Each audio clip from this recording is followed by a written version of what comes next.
saturated, that's what you assume. The story's over now, I must conclude. I am conflicted, watching where I step still, hanging in the balance, not the life I want to live. I want to take it all, standing tall, fear I weighed the person you are.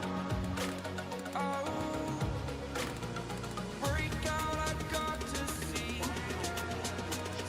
Spent all my life holding all of it closely. I played it innocent, a feel of discontent. I'm finally facing it all, fearless.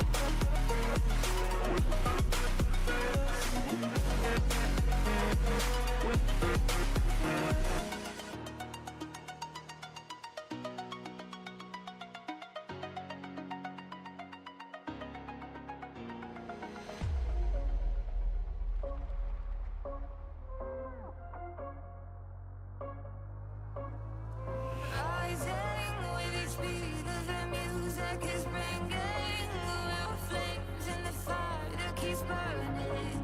We're inviting the night in.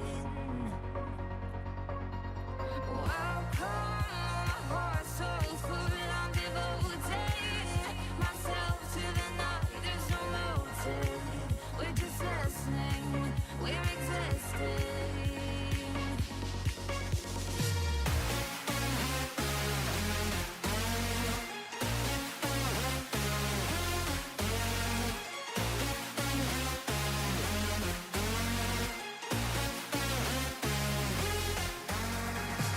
We stay where the music plays, the louds drop below, where the people sway.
Rising with each beat of the music is bringing real flames in the fire that keeps burning.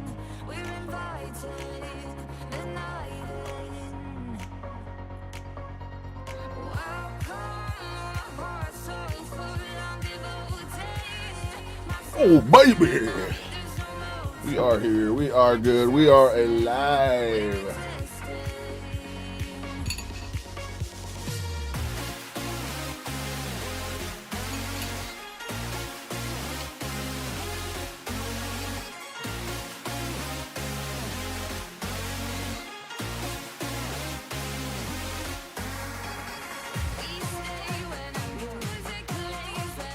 What up, what up, what up, what up, what up? You're going to have to forgive me. I have nearly 2 pounds of steak sitting in front of me that needs quite a bit of attention.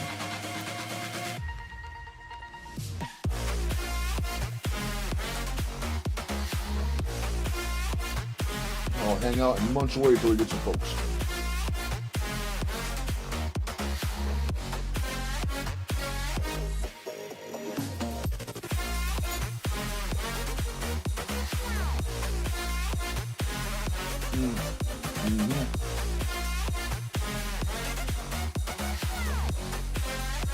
I am telling y'all, Sam's Club chuck steak is the way.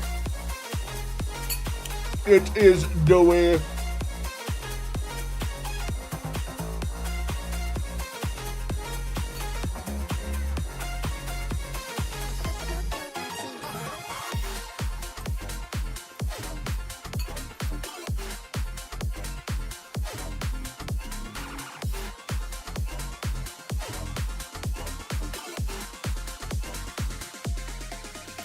Hey, puppy. Hey, puppy. I am completely content for the time being.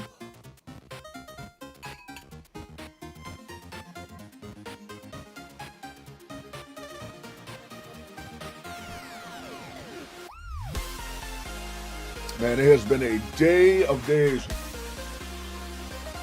We're on 2 days. Benny Bob, what's up? Forgive me, we're starting slow here. I got 2 pounds of steak in here. 2 pounds of steak I'm working on putting down so we can get started here. Otherwise, I suppose we can get going.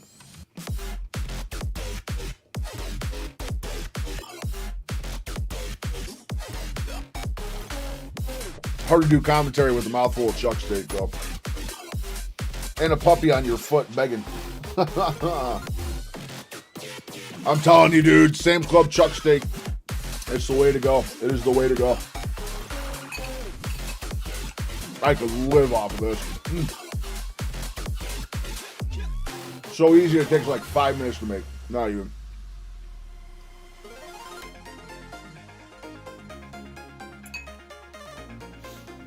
I also have some liver in the freezer right now I'm going to be trying soon. Don't know how it's going to go, but we're going to try it. Hope everyone is having a miraculous Monday. We'll be getting started here in just a moment. I'm done gestating my food. We got some awesome React stuff to do today. Little bit different of a couple things I want to look at. We got some carnivore related stuff, and then we got a couple other things.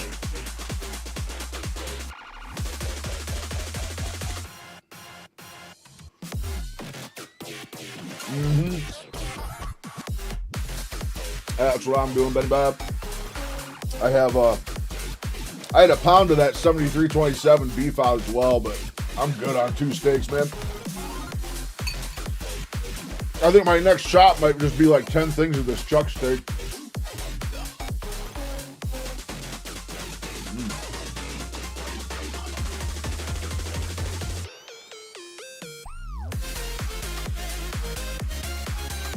Yeah, you give me a bunch of this chuck steak and some ground beef, I can live off this.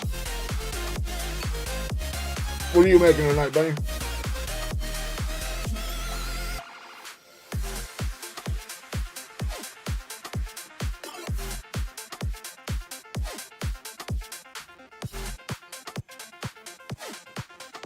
Curious, why is it not showing YouTube in the embedded chat?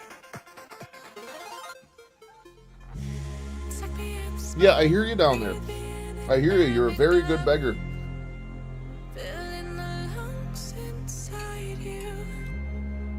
Oh my God, I cooked this bad boy perfect.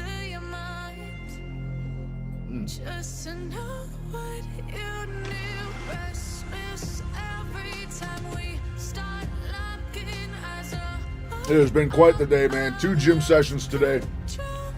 Met some very nice people at the gym today. Very encouraging people that are doing the same thing I'm doing. Very, very kind folks. Instagram has been full of haters. I've been dealing with haters all day. It's fucking hilarious. Hilarious. I love rocking their shit. I wish the haters would show up in stream, man. I would love some haters in stream so I could just shit on them live. The mustache is finally starting to come in a little bit. We're making moves.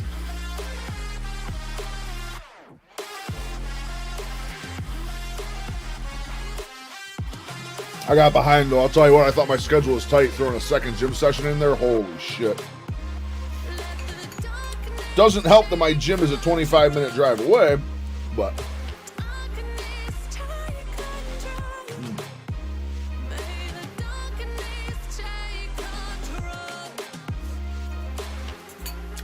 It's one of them days where I swear that carnivores get more hate than vegans sometimes.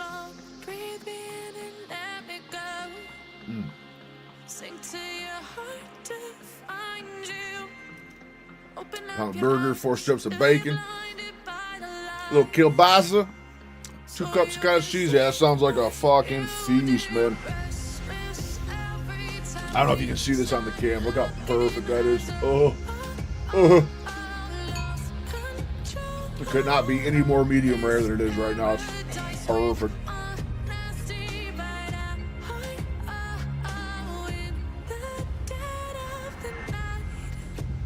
Yeah, for some reason, YouTube's not shown in the embedded chat. This, I do not know why.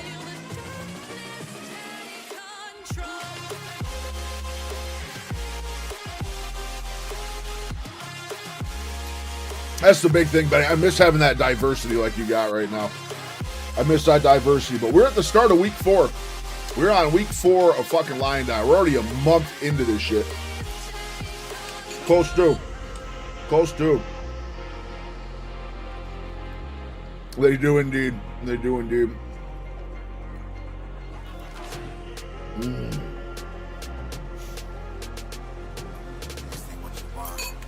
I thought my parents told me we were doing prime rib for Christmas dinner. Turns out they were lying. They're doing ham. But they're giving me some venison, so I'm having venison for Christmas. I had some over there with them the other day. That shit was so lean, dude. I gotta bring some tallow or something. It was so lean.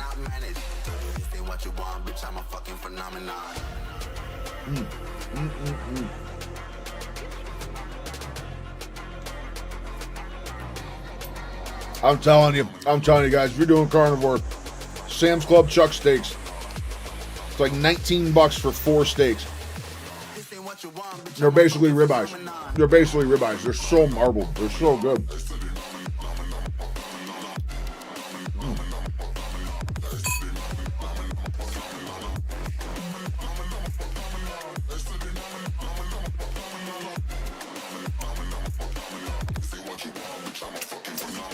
I had to break a little off for the pup.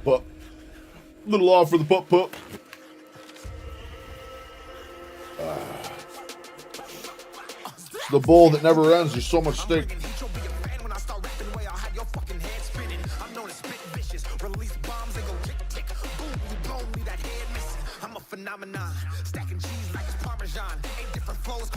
I finally got my wire ran for the new office.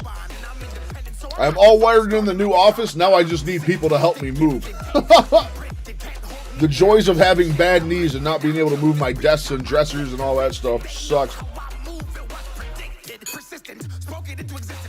We had that cable done and ran by like 9:30 in the morning on Saturday, and I still haven't had an office move. It's the holidays. Everyone I know that can help me move my office is all busy with their kids and stuff. So probably the end of the week.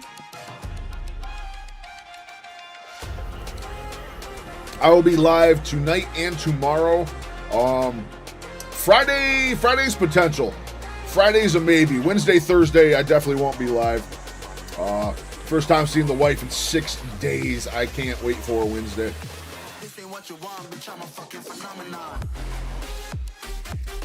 Yeah, I have it frozen right now. I'm gonna pull it out.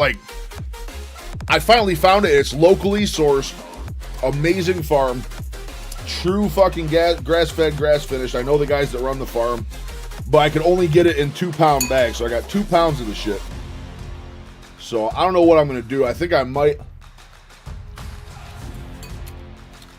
take a nice big wedge off, and the rest I might ground up. I don't even know if it's gonna be weekly. It might be a one-time thing, and that 2 pounds just gets tossed out for the chickens.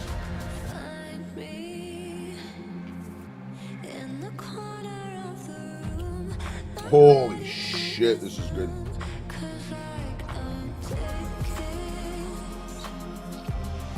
Well, there's a blue chunk right there. Whew. That's even a little too blue for me. Fuck. Hey. Come here. Yeah. I like my stuff medium rare, but that is blue. Which means that's one for the dog.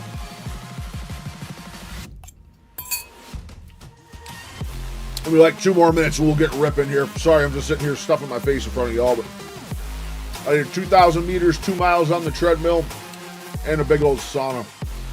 And this is the first thing I've had to eat all day. I am hungry.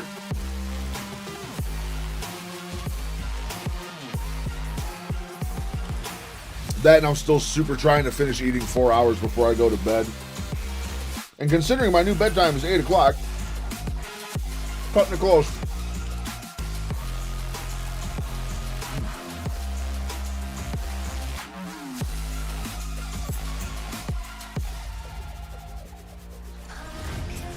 There's a tough spot.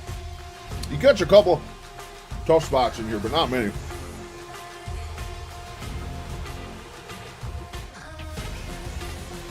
And to think, I had planned on doing one more video today, too. I had planned on, while I was done cooking, shooting a short out there. Where has the time gone?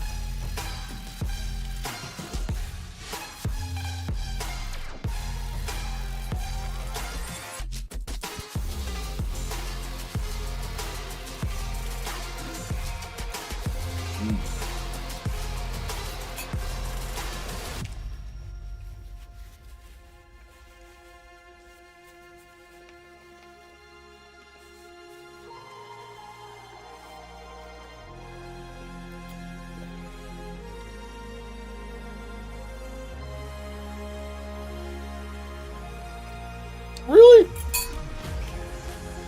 My last piece of the steak is the only well done part I hit. Still good though.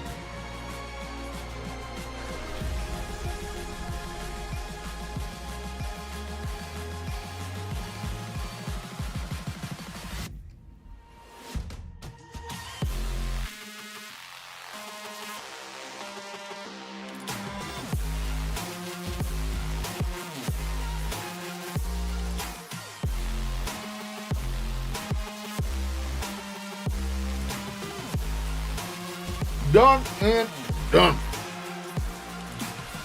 Have to take that out here in a minute.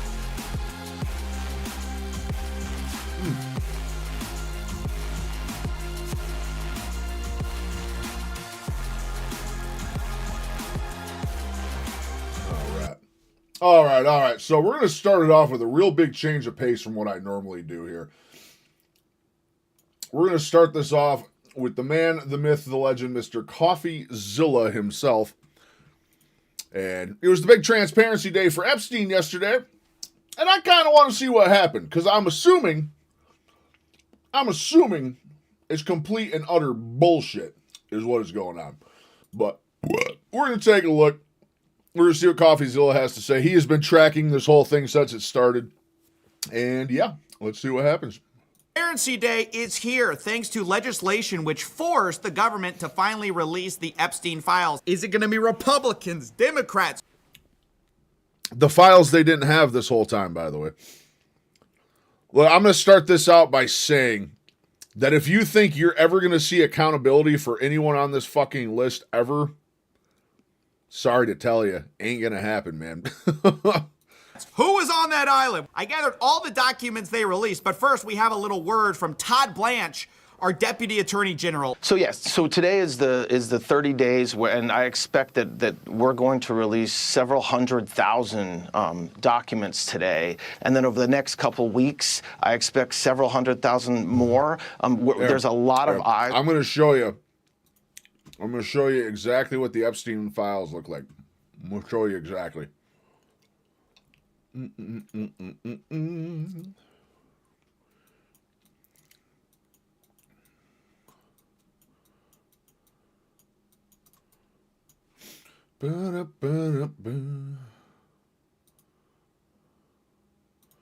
Brush. I'll make it big.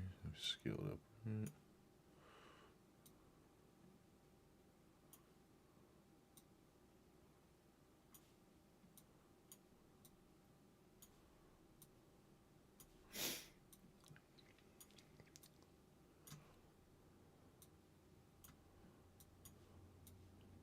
All right, here's my rendition of the Epstein files.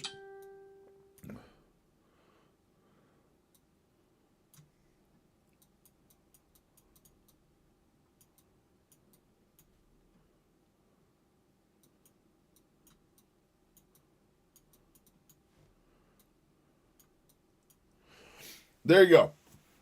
That is pretty much an excerpt that we're going to see from the Epstein files right there. That's the best we're looking at on any given day. Let's carry on. Looking at these, and we want to make sure that when we do produce the materials we're producing, that we're protecting every single victim. Wait, so turns out, first of all, the files that got released today, they aren't actually all the files, even though not. by law they should have been. So yeah, the first thing you need to know about these files is that they are not all the files, and we have no idea which ones they held back and are going to release later. And the second thing I want to tell you about are the redactions that are made. This is one of the most Later. prominent things when you look at these files. You'll see there are a lot of just blacked out stuff, and look, sometimes that makes sense. The only fucking time there should be anything censored in any of these files if it's a victim's name, victim's identity, victim location, or CSAM. That's it. Or CSAM. That's the only shit that needs to be fucking censored out. Every other word should be wide open. Every single fucking word. And it's never going to happen. It's never going to happen. That's right. If you say, look, we are redacting a victim's face, like totally get that. And clearly that happened in some instances. You know, CSAM was not scanned. Totally get that. I'm all about that. Precisely. I actually agree with the government. Precisely. However, remember that Jason Leopold reported that sometimes what they were calling the Epstein Transparency Project, they also were calling the Special Redaction Project, meaning some people did not like being in there. I'm pretty sure they hired like 150 fucking people to go in and specifically censor all of this shit before it got released. All of it. Just a crew of 150 people just sitting around doing this shit. And you kind of see that reflected in some of the redaction choices because some of these redactions just don't seem to make sense. And this is what they've already released. Remember, there's files we just don't know about because they haven't actually released the full files yet. They've released some of them. But for example, the BBC reported that a judge ruled that Ghislaine Maxwell's grand jury records can be unsealed. So, you know, all of us were wondering, okay, where are those? Well, they're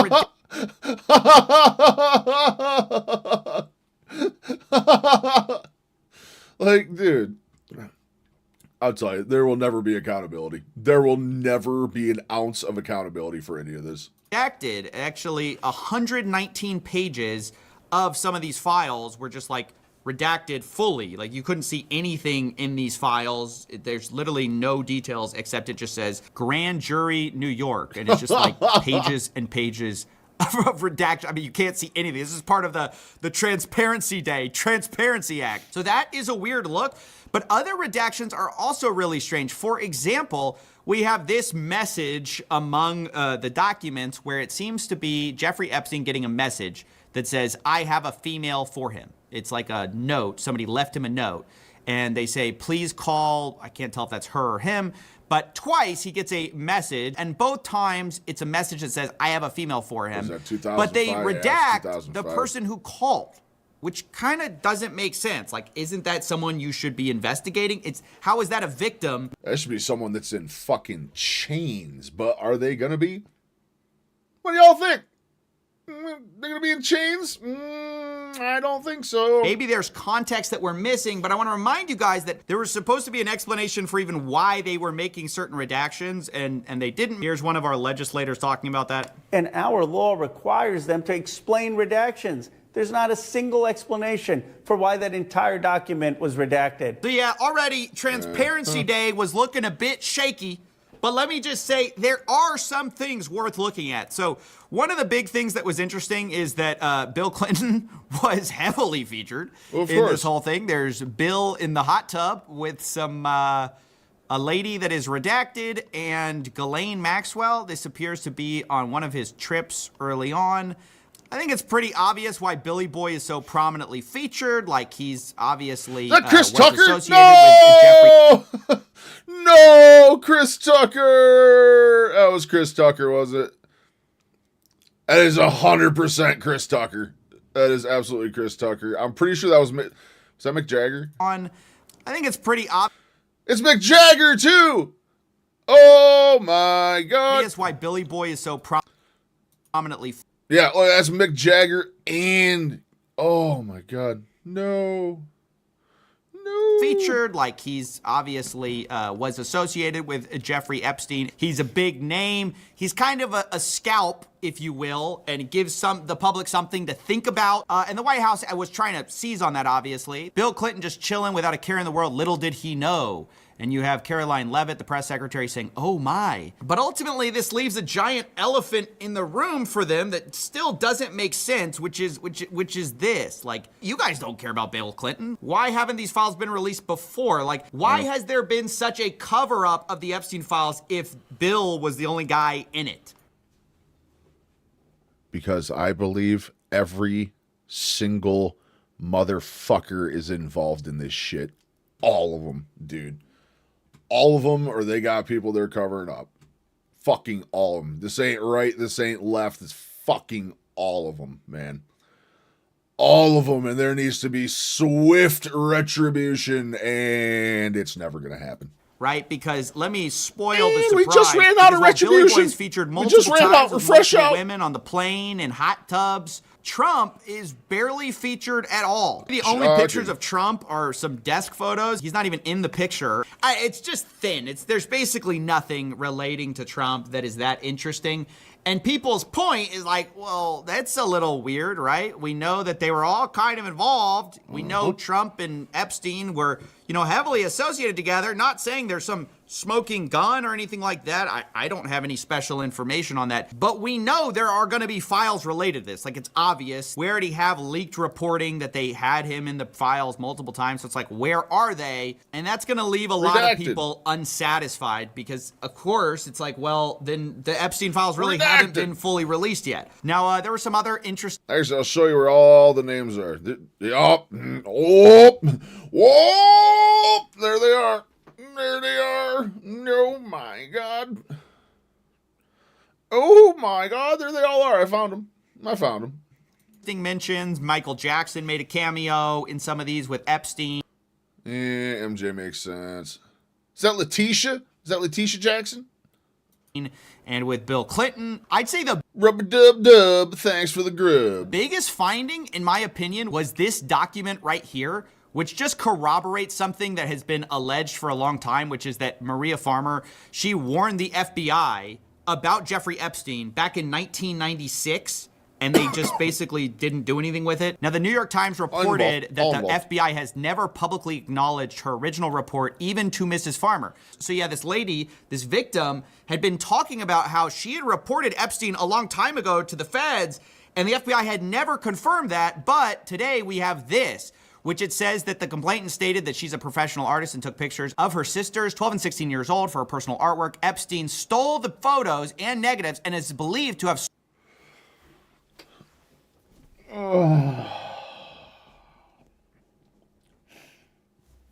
12 years old.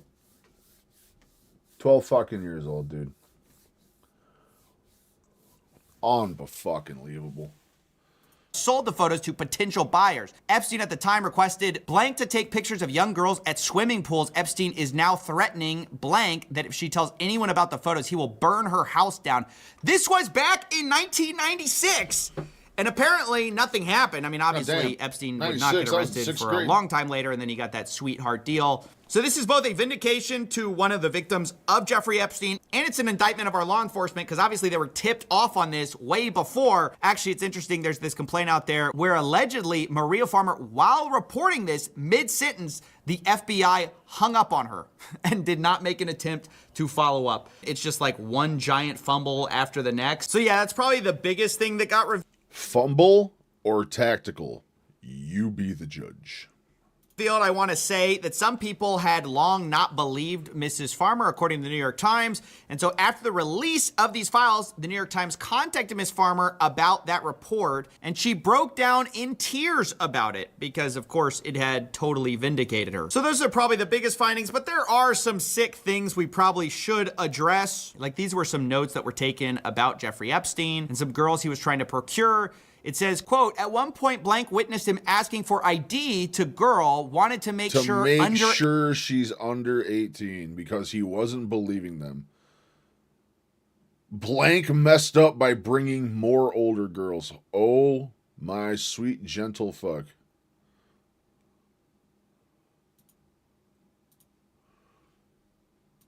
18 because he wasn't believing them because Blank messed up by bringing him more Who's older girls. Blank? Like, he was asking for ID, at least according to this, in Who's order Blank? to find out that Who's they're Blank? young enough for him. I mean, it's actually Seems like pretty completely fucking sick. simple to And me. then You this find one out who also, Blank it says is, that Jeffrey and Epstein you deal with it. was apparently meeting with some young girl that someone else had procured for him, aka trafficked to him, and he was unhappy. He said, "Why bringing me dark girl?" They responded, "Bringing young girl. Yeah, but not dark." Told her he just wasn't into her. Doesn't remember if he paid Blank because he wasn't happy. So, like, he was like, yeah, she's young enough, but she's not my type. And this kind of repeats the point. He told her that, quote, "You know what I'm into." Blank understood that to mean, quote, "young, petite, underage." Doesn't recall if brought anyone age 13. There definitely is that in these files if you want to look for it.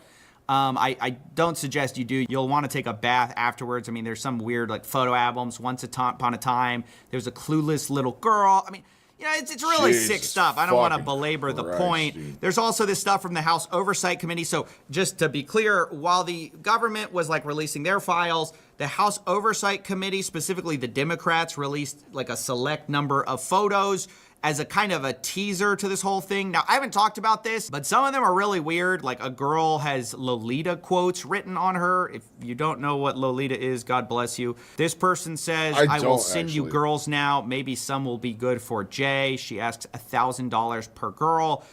Clearly trafficking, and so this is really gross stuff. The House Oversight Committee released some photos with all of the classics: Prince Andrew, Bill Gates, Donald Trump, Steve Bannon, Bill yep. Clinton, you know, the gang, the whole gang, basically. But again, you know, I want to note that this is obviously not the DOJ release. So when you see like Trump in the files, well, these are sort of different files, just to be clear about that. There's also kind of a funny thing that happened where different David files. Brooks, he's a reporter for the New York Times, he wrote, "The Epstein story, count me out," only to be found, I guess, having a dinner with some people, and Jeffrey Epstein was there. So, you know, maybe it's coincidental that he said, "Count me out" of the Epstein story, but maybe not. Now, I want to be clear, the New York Times ultimately defended him, and I think he made a statement, and a spokesperson made a statement that basically he had no contact with Jeffrey Epstein.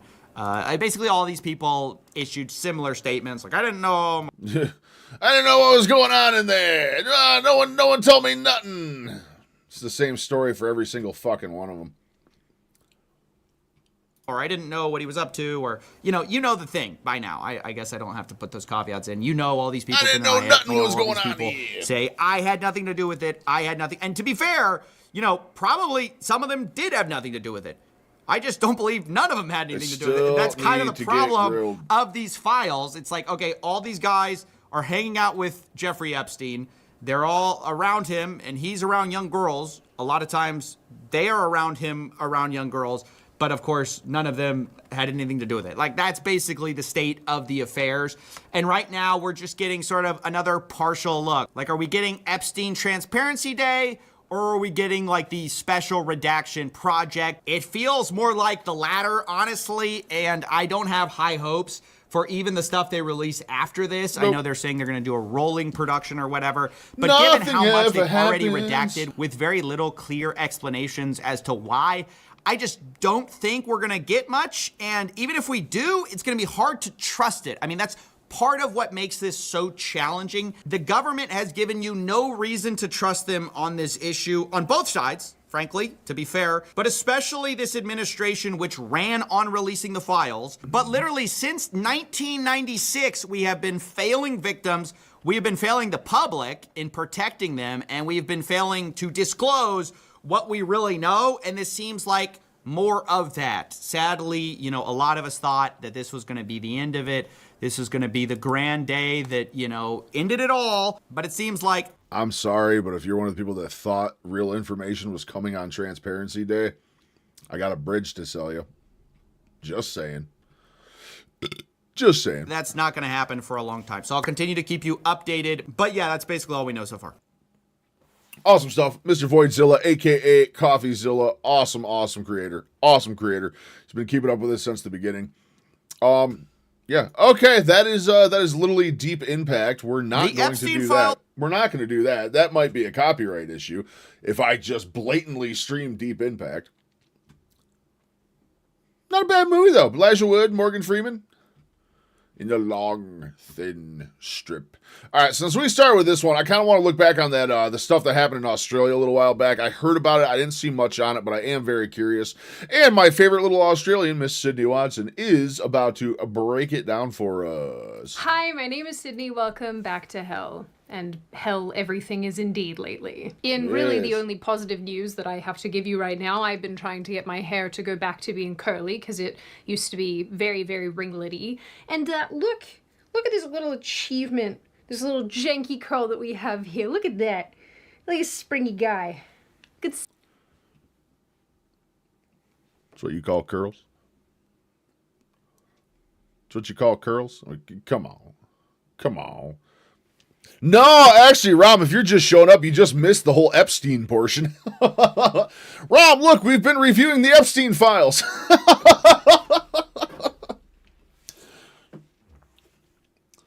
The term fucking goon gets me, dude, because, like, they just completely changed the meaning of it. Like, to me, a goon is a henchman, man. Like, that's what it was forever. You just be gooning, dude. A goon is a henchman. I don't like this new goon definition, man. They can't just take that word away from me. They can't take it. You can't take it. But these were the clearest release of the Epstein files we were just looking at. That's probably the most information you ever see. Most information you'll ever see right there. What do we got? What do we got? More haters on Instagram. Oh my God, the haters on Instagram today. Ooh, I've had so much fun fucking with them. I wish they would all just come to stream though. I want live haters. I'm sitting here fat as fuck. I'm sitting here shoving food in my face. I still can't get haters on stream. Trying times indeed. Trying times. Yeah, you just missed the whole Epstein breakdown. It was a fun little look-ski there. What most would call a nothing burger. And I'm sorry, anyone that thinks they'll ever get any information or accountability on any of that is just literally fucking retarded. Not gonna lie. Never gonna happen. Stuff. All right, So let's every- go look at the Australian shooting there from a little while back. I saw some stuff on it. Very curious to see. Australia is in very dark times from what I understand. Not looking great over there. Not looking great. Australia, the EU, trying times. Every time I make a dramatic, serious video, I always tell you guys that I like to keep this channel a place of fun and enjoyment where we can talk about all sorts of issues and kind of have a laugh. But, you know, not everything is always fun and games, Simon. I'm sorry. So today I want to mama bird vomit something a little bit different into our faces. We have a lot of new friends on this channel. We're talking about how they just commandeered the word goon, Benny, is the real issue. A goon is a henchman, a hired tough. That's what a goon always was. Now they just took that word and turned it into a masturbatory thing? Like, come on now.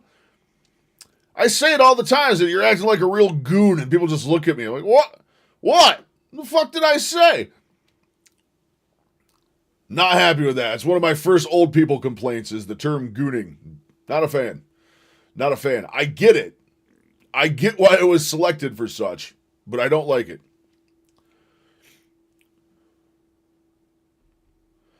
There's a shot shell 9mm for your handgun. Ooh, that's $250 around. God damn, ain't nothing cheap these days. Except chuck steaks over to Sam's Club. I'm fucking telling you, dude. $19 for 4 steaks, dude. I'm about to live off them fucking things. Live off them. That's like 2 pounds of steak a day for what, $10? Not even. Like $9 a day for 2 pounds of steak. And they're so good. They're so good. They're just wannabe ribeyes. That's all they are. Fuck, I want more. I'm actually hungry today. Hungry. Well, number one, because I did 2 gym sessions. Number 2, because I was supposed to take my GLP-1 like 3 days ago, and I just haven't. I think. I have to look at my calendar to be sure, but I just haven't. Shot shell 9mm, that's crazy though. I didn't know they made such a thing. Isn't there 50 cal rat shot for like deagles and stuff? I swear I saw that. Brad was making some AI bullshit. Who have never experienced Hardline Sydney, but OG Hell Gondola dwellers definitely know her well. And I've also known I want to get back into guns so bad.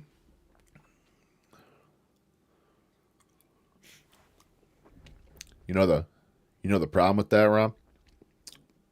You know the problem with that, Rom? The nearest HEB to me, actually, I'll tell you right now, I want to be exact about this. Closest.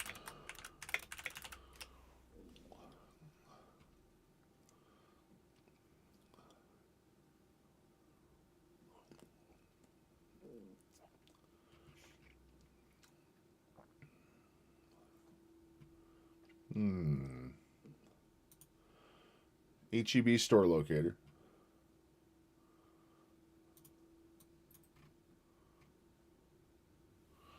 Control scroll.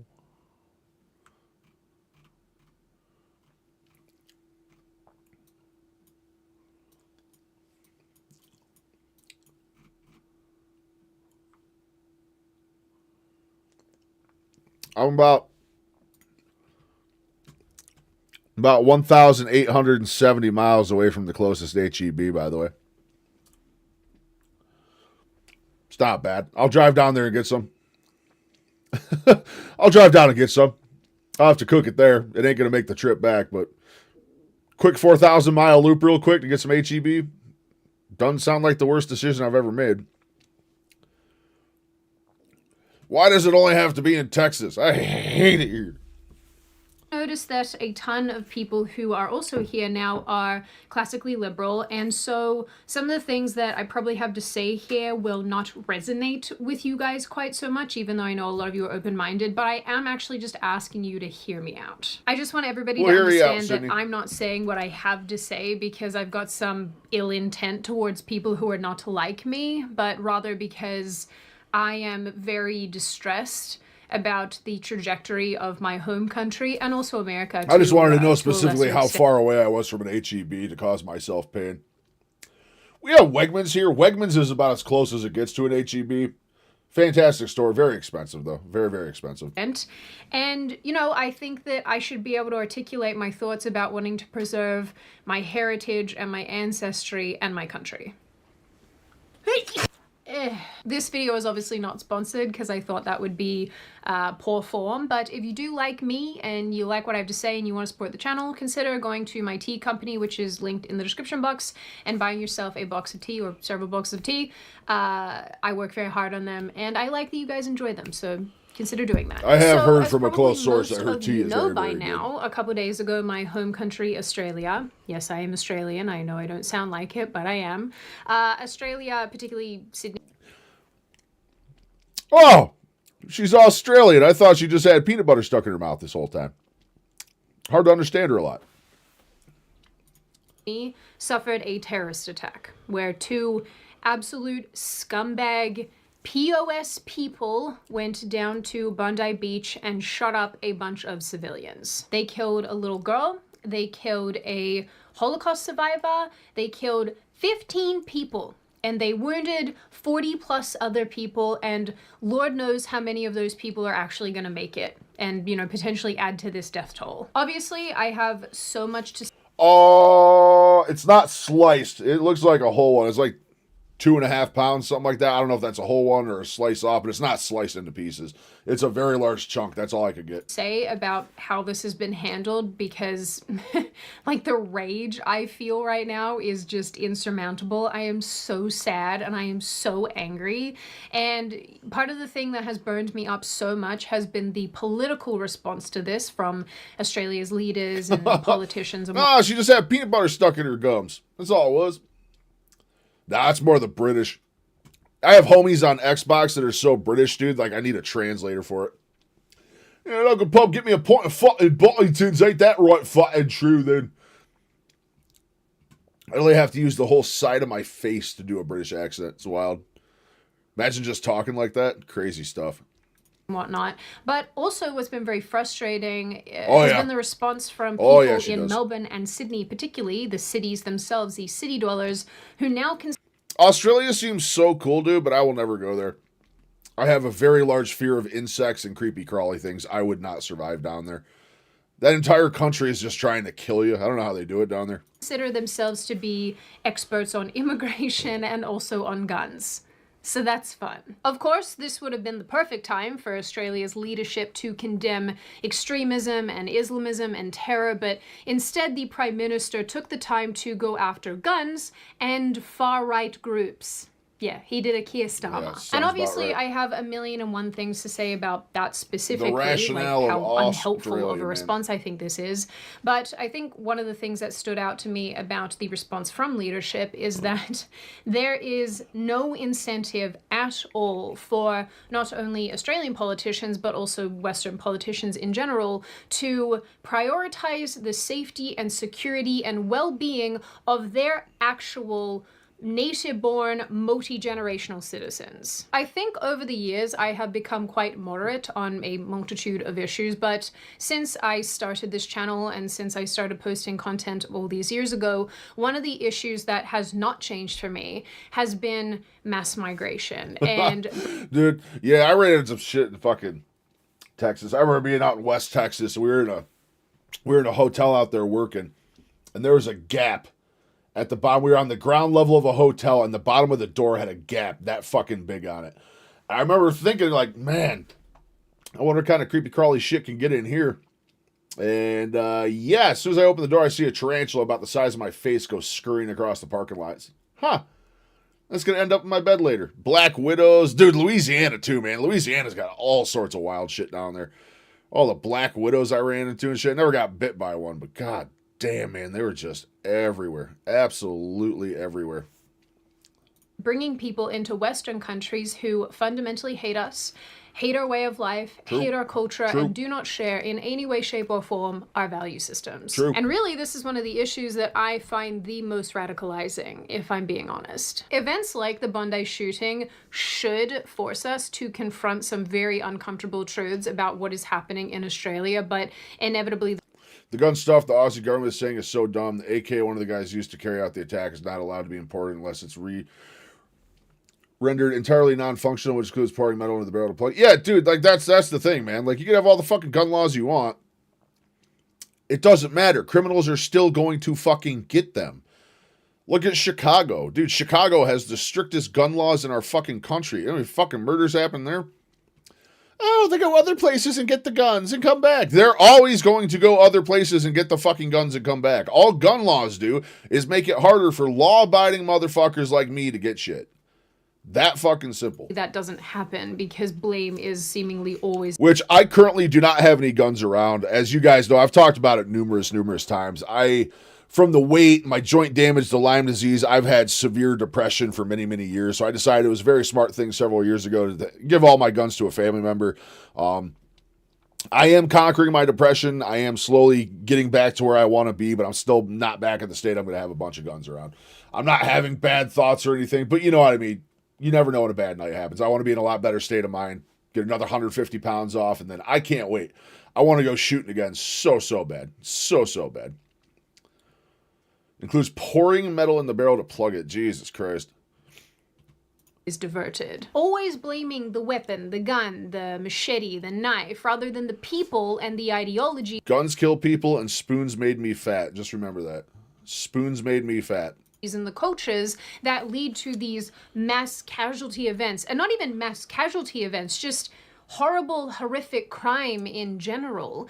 And when your average person decides that they're going to point it out, that they see with their own eyeballs what is happening, and they say, this is not okay, I don't like this, then the response is not to listen to them and take their concerns seriously. It's to call them a bigot or a racist or accuse them of being far right. And that, my friends, makes me sick to my stomach. I've definitely held back a lot in recent years, and there's a bunch of reasons why that is. But, you know, one of the things is that You get fucking canceled.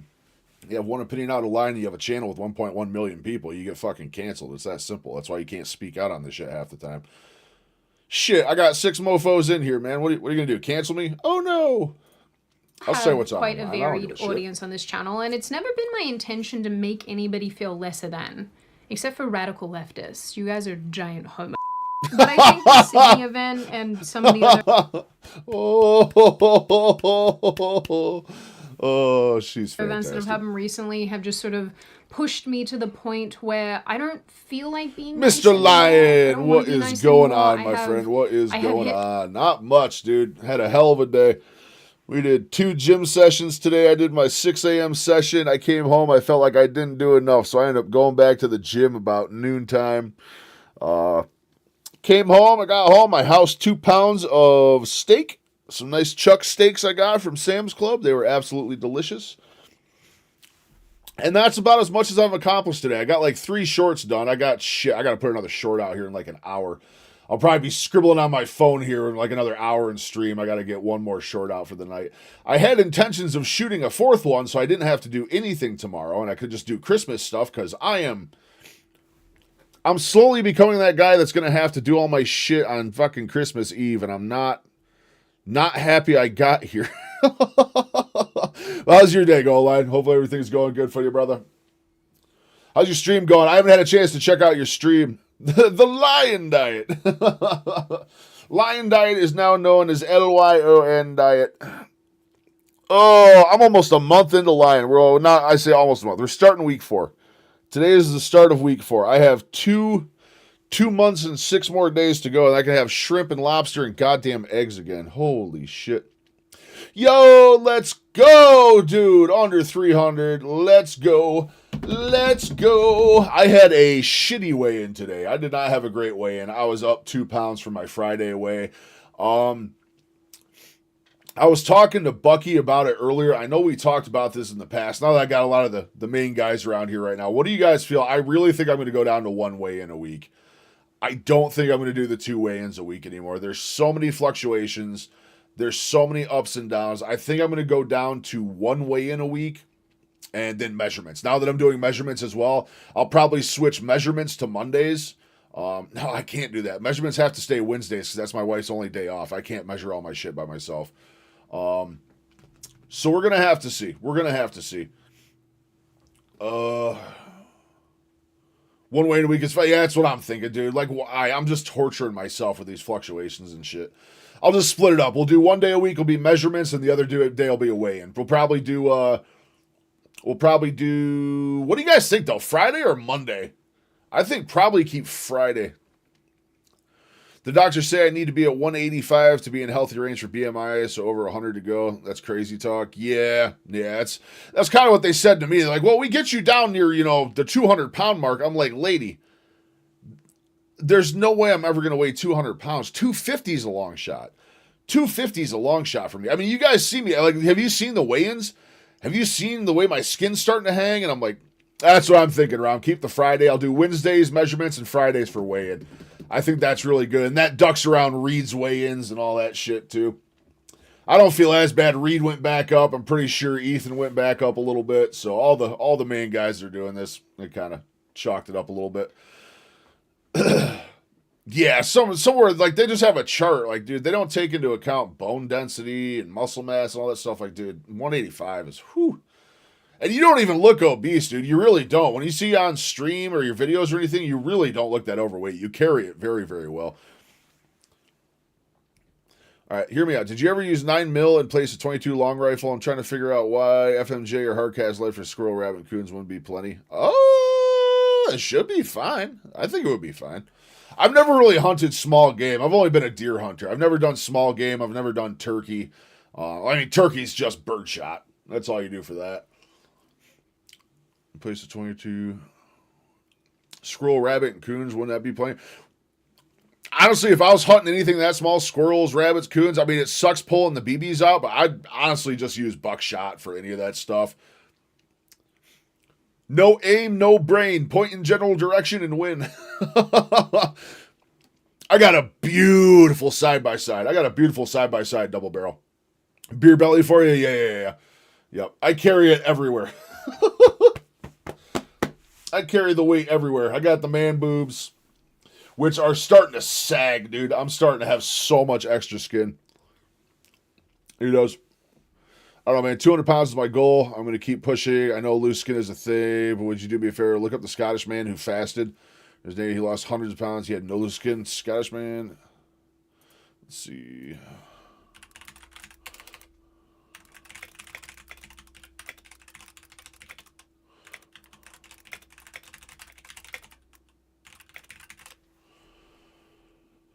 Let's see if Grok can narrow that down for us. Lost to 276 pounds.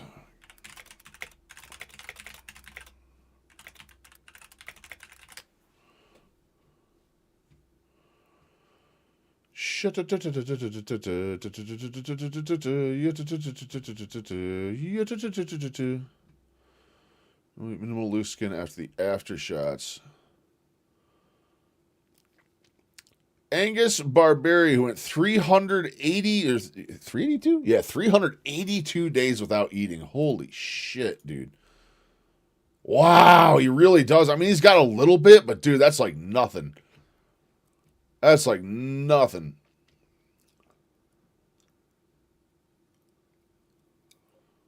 Yeah, I mean, these are, if this is the guy you're talking about, I mean, it was a while ago. This is what? The 1960s? Almost touched 330. That's awesome. That's awesome. I've been thinking about incorporating some water fasts. Really have.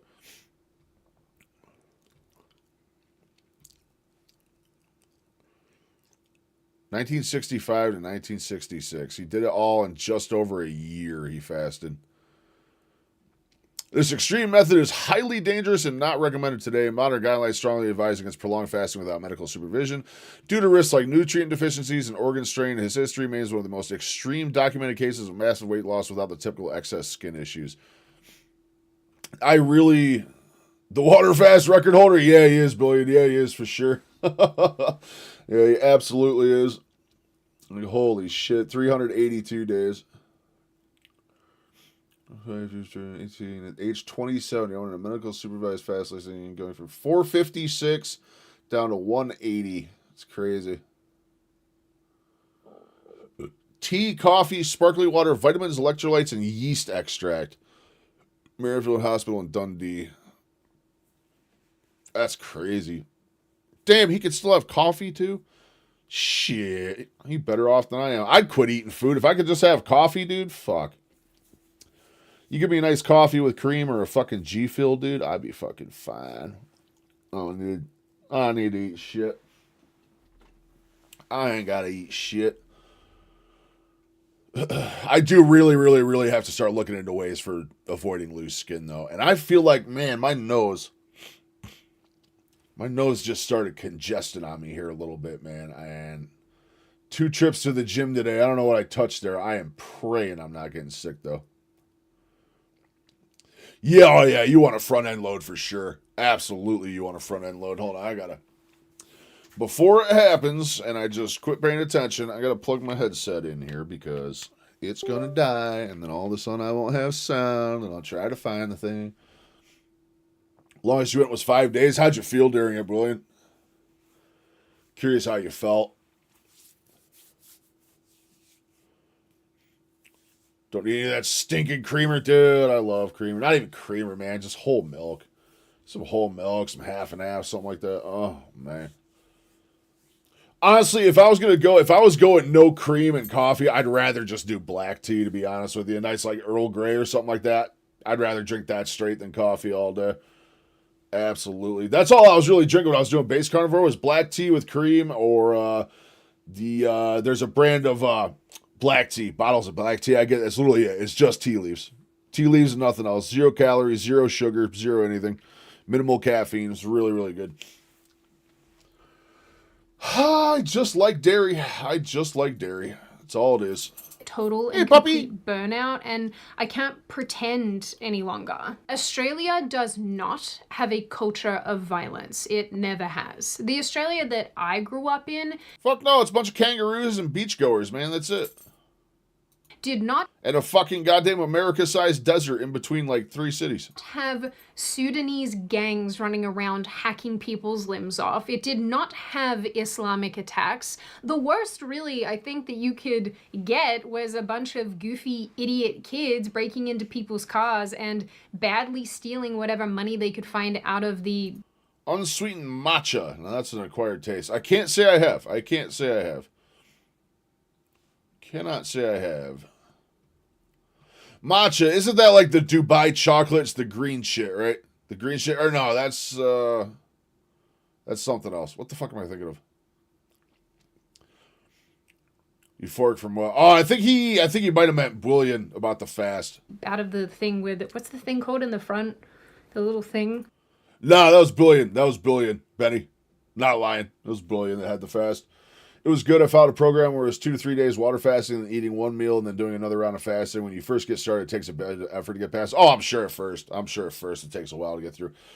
Dude, my nose is like plugging up, man. I feel like I'm getting sick. I don't like it. I don't like it.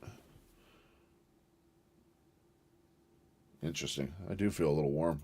What's it called? Glove box. Out of the glove box. I have friends in the police department in Melbourne who have told me in no uncertain terms that particularly when it comes to youth crime, it is not Australian-born children who are committing the vast majority of You don't say.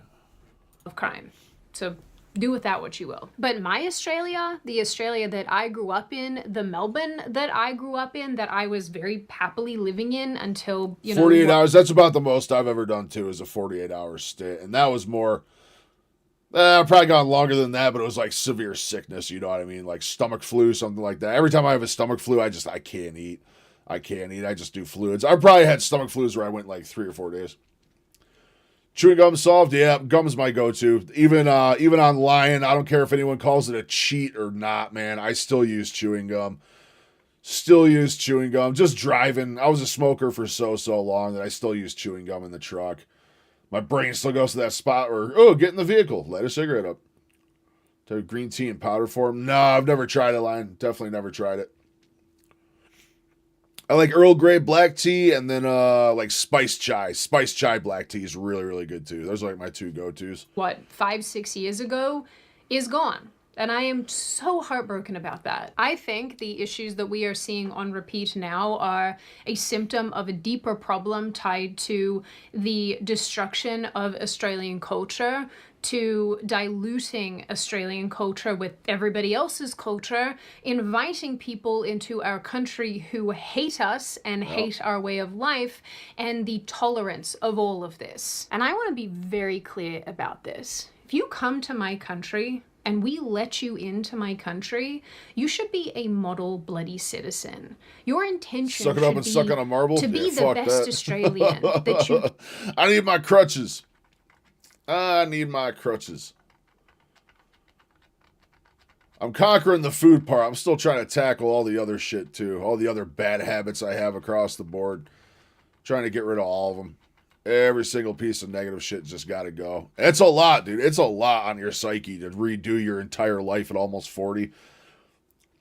The way you've thought of things and looked at things for the past 20 plus years, like, dude, it's a big change. It's a big change. If it wasn't for my wife, I would not be making it. Oh, good heavens. only positive news that I have to give. Feeling that I have is just rage. But, I feel like I'm watching the slow choking death of my country, and there's nothing that I can do. Wonder what a marble tastes like. Probably not fantastic. Probably not great. Crayons. You could chew on some crayons. That might work. Probably carbs and crayons. To stop it. I posted this on Instagram as well, but honestly, I Oops. can't even tell anymore if other Australians feel like I do, or if it's just me at this point screaming into the void hoping that someone would hear me. Over the last couple days, I have seen so many people defending letting terrorists into our country and calling for greater diversity, and more immigration after something like this just seems completely incomprehensible to me. I cannot wrap my head around the mentality of people who gleefully march headfirst into their own cultural destruction. Australia, for all its faults and issues, Yeah, for sure. It's no carb, sugar free. No carb, sugar free. It's got nothing in it. I mean, it's got a bunch of chemicals and shit. It's still got, processed shit in it, but it's sparing. I have like 1 stick on the way to the gym, like 1 on the way home. That's usually it for the day. Actually, today I took 2 trips to the gym today. I didn't even have any. It's because I ran out. It's because I ran out. But I didn't even stop for more, so there is that. I'm planning on doing the gym twice again tomorrow. Now that we got a bunch of people in here, again, for Christmas week, I will be live tonight. I will be live tomorrow, but I will be off Wednesday, my normal day. I will also be off Christmas Day, and Friday is at best 50-50 right now. At best 50-50 if I'm going to stream or not. It depends what's going on with family stuff. But we'll at least get the next 2 nights in for sure. At the end of the week, I do have my new cable run for my new office. Just with my bad knee, I can't move my desks or my PC or any of that shit. So I need a mom of dudes to come help to implement a genuine fast. If it works for Angus, why not us? Maybe 1 day a week for small autophagic boost, and then 3-day once a month. That's kind of what I'm thinking. I want to start with a 3-day. Do a 3-day water fast and kind of see how it goes. Get a good idea. I might do that starting New Year's.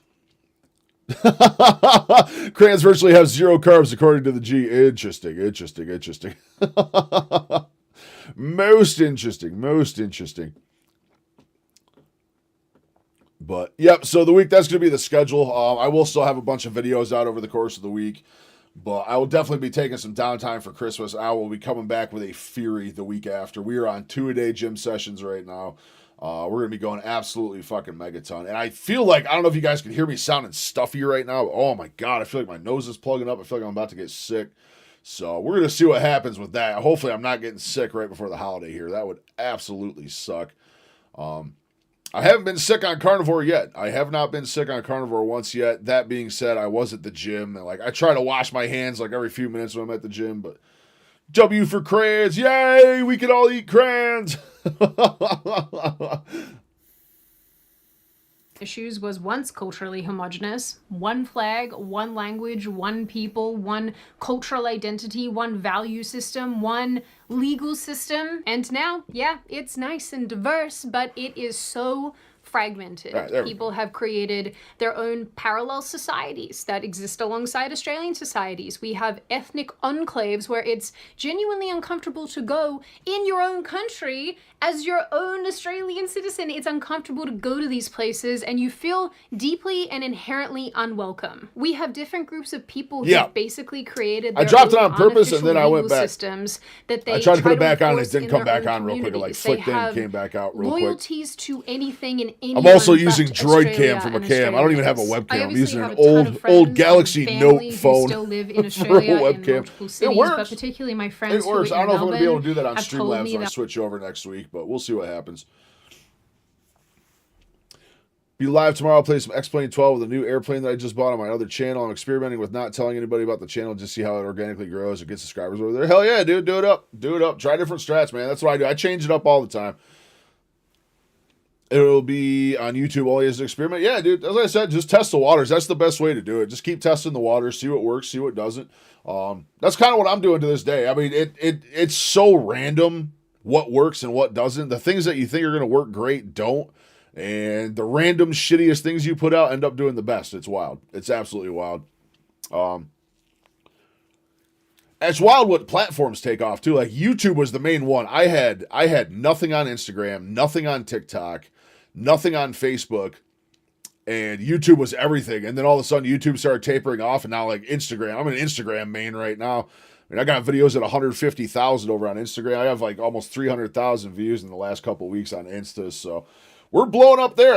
It's kind of what people told me is like, you want to dip your toes. If you're trying to do content stuff, you want to dip your toes into every possible form of it there is. And then just test the waters, keep putting content out across the board. Then you find the one that works, make that your main one, and just focus. And for me right now, YouTube is never going to slack. I'm always going to put everything I do on YouTube. It's never going to go away. But as of right now, I am an Instagram main. I absolutely have to be because, I mean, shit, dude. Almost 300,000 views versus YouTube. My shit gets like a couple hundred a day sometimes.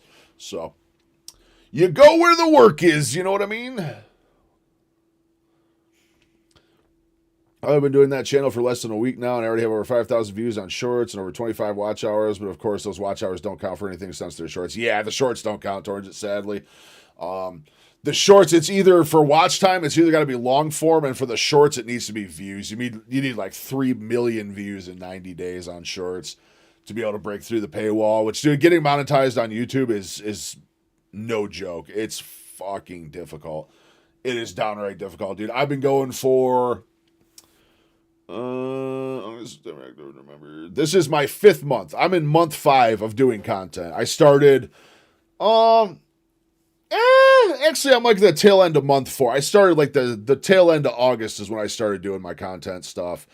And even now, dude, I'm telling you, I'm only at, after like 4 or 5 months with putting out long form, short form, I'm only at around 1,000 watch hours and like halfway on the subs. Yeah, oh yeah, the streams count. That's why I stream so much on YouTube. That's why I stream YouTube so much. Just get more watch hours in. Get some of that ad money, you know what I'm saying? Although YouTube's ad revenue isn't shit, man. I mean, you're a smaller channel like us. Even if you get monetized, you're lucky if you're going to see $50 a month, something like that. But it's something. It's something coming in. I mean, shit, if I can cover the cost of equipment for doing this and the cost of the electricity for doing it, I'm content. I'm having fun doing this. I enjoy every second of this. I love putting stuff out. I love dealing with the haters. I love seeing the positivity. I'll tell you what, the haters to positive, it's like a 5% to a 95%. It's nuts. I thought I was going to get so many haters doing what I'm doing, and there's really not a lot. There's really not a lot. Although Instagram has been peaking. I've been dealing with haters all day on Instagram.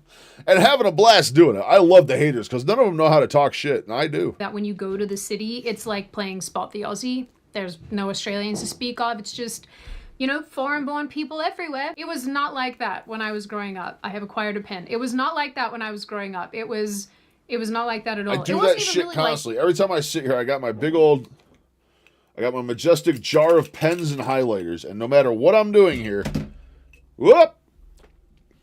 That time I didn't turn it off. That time it just tipped over.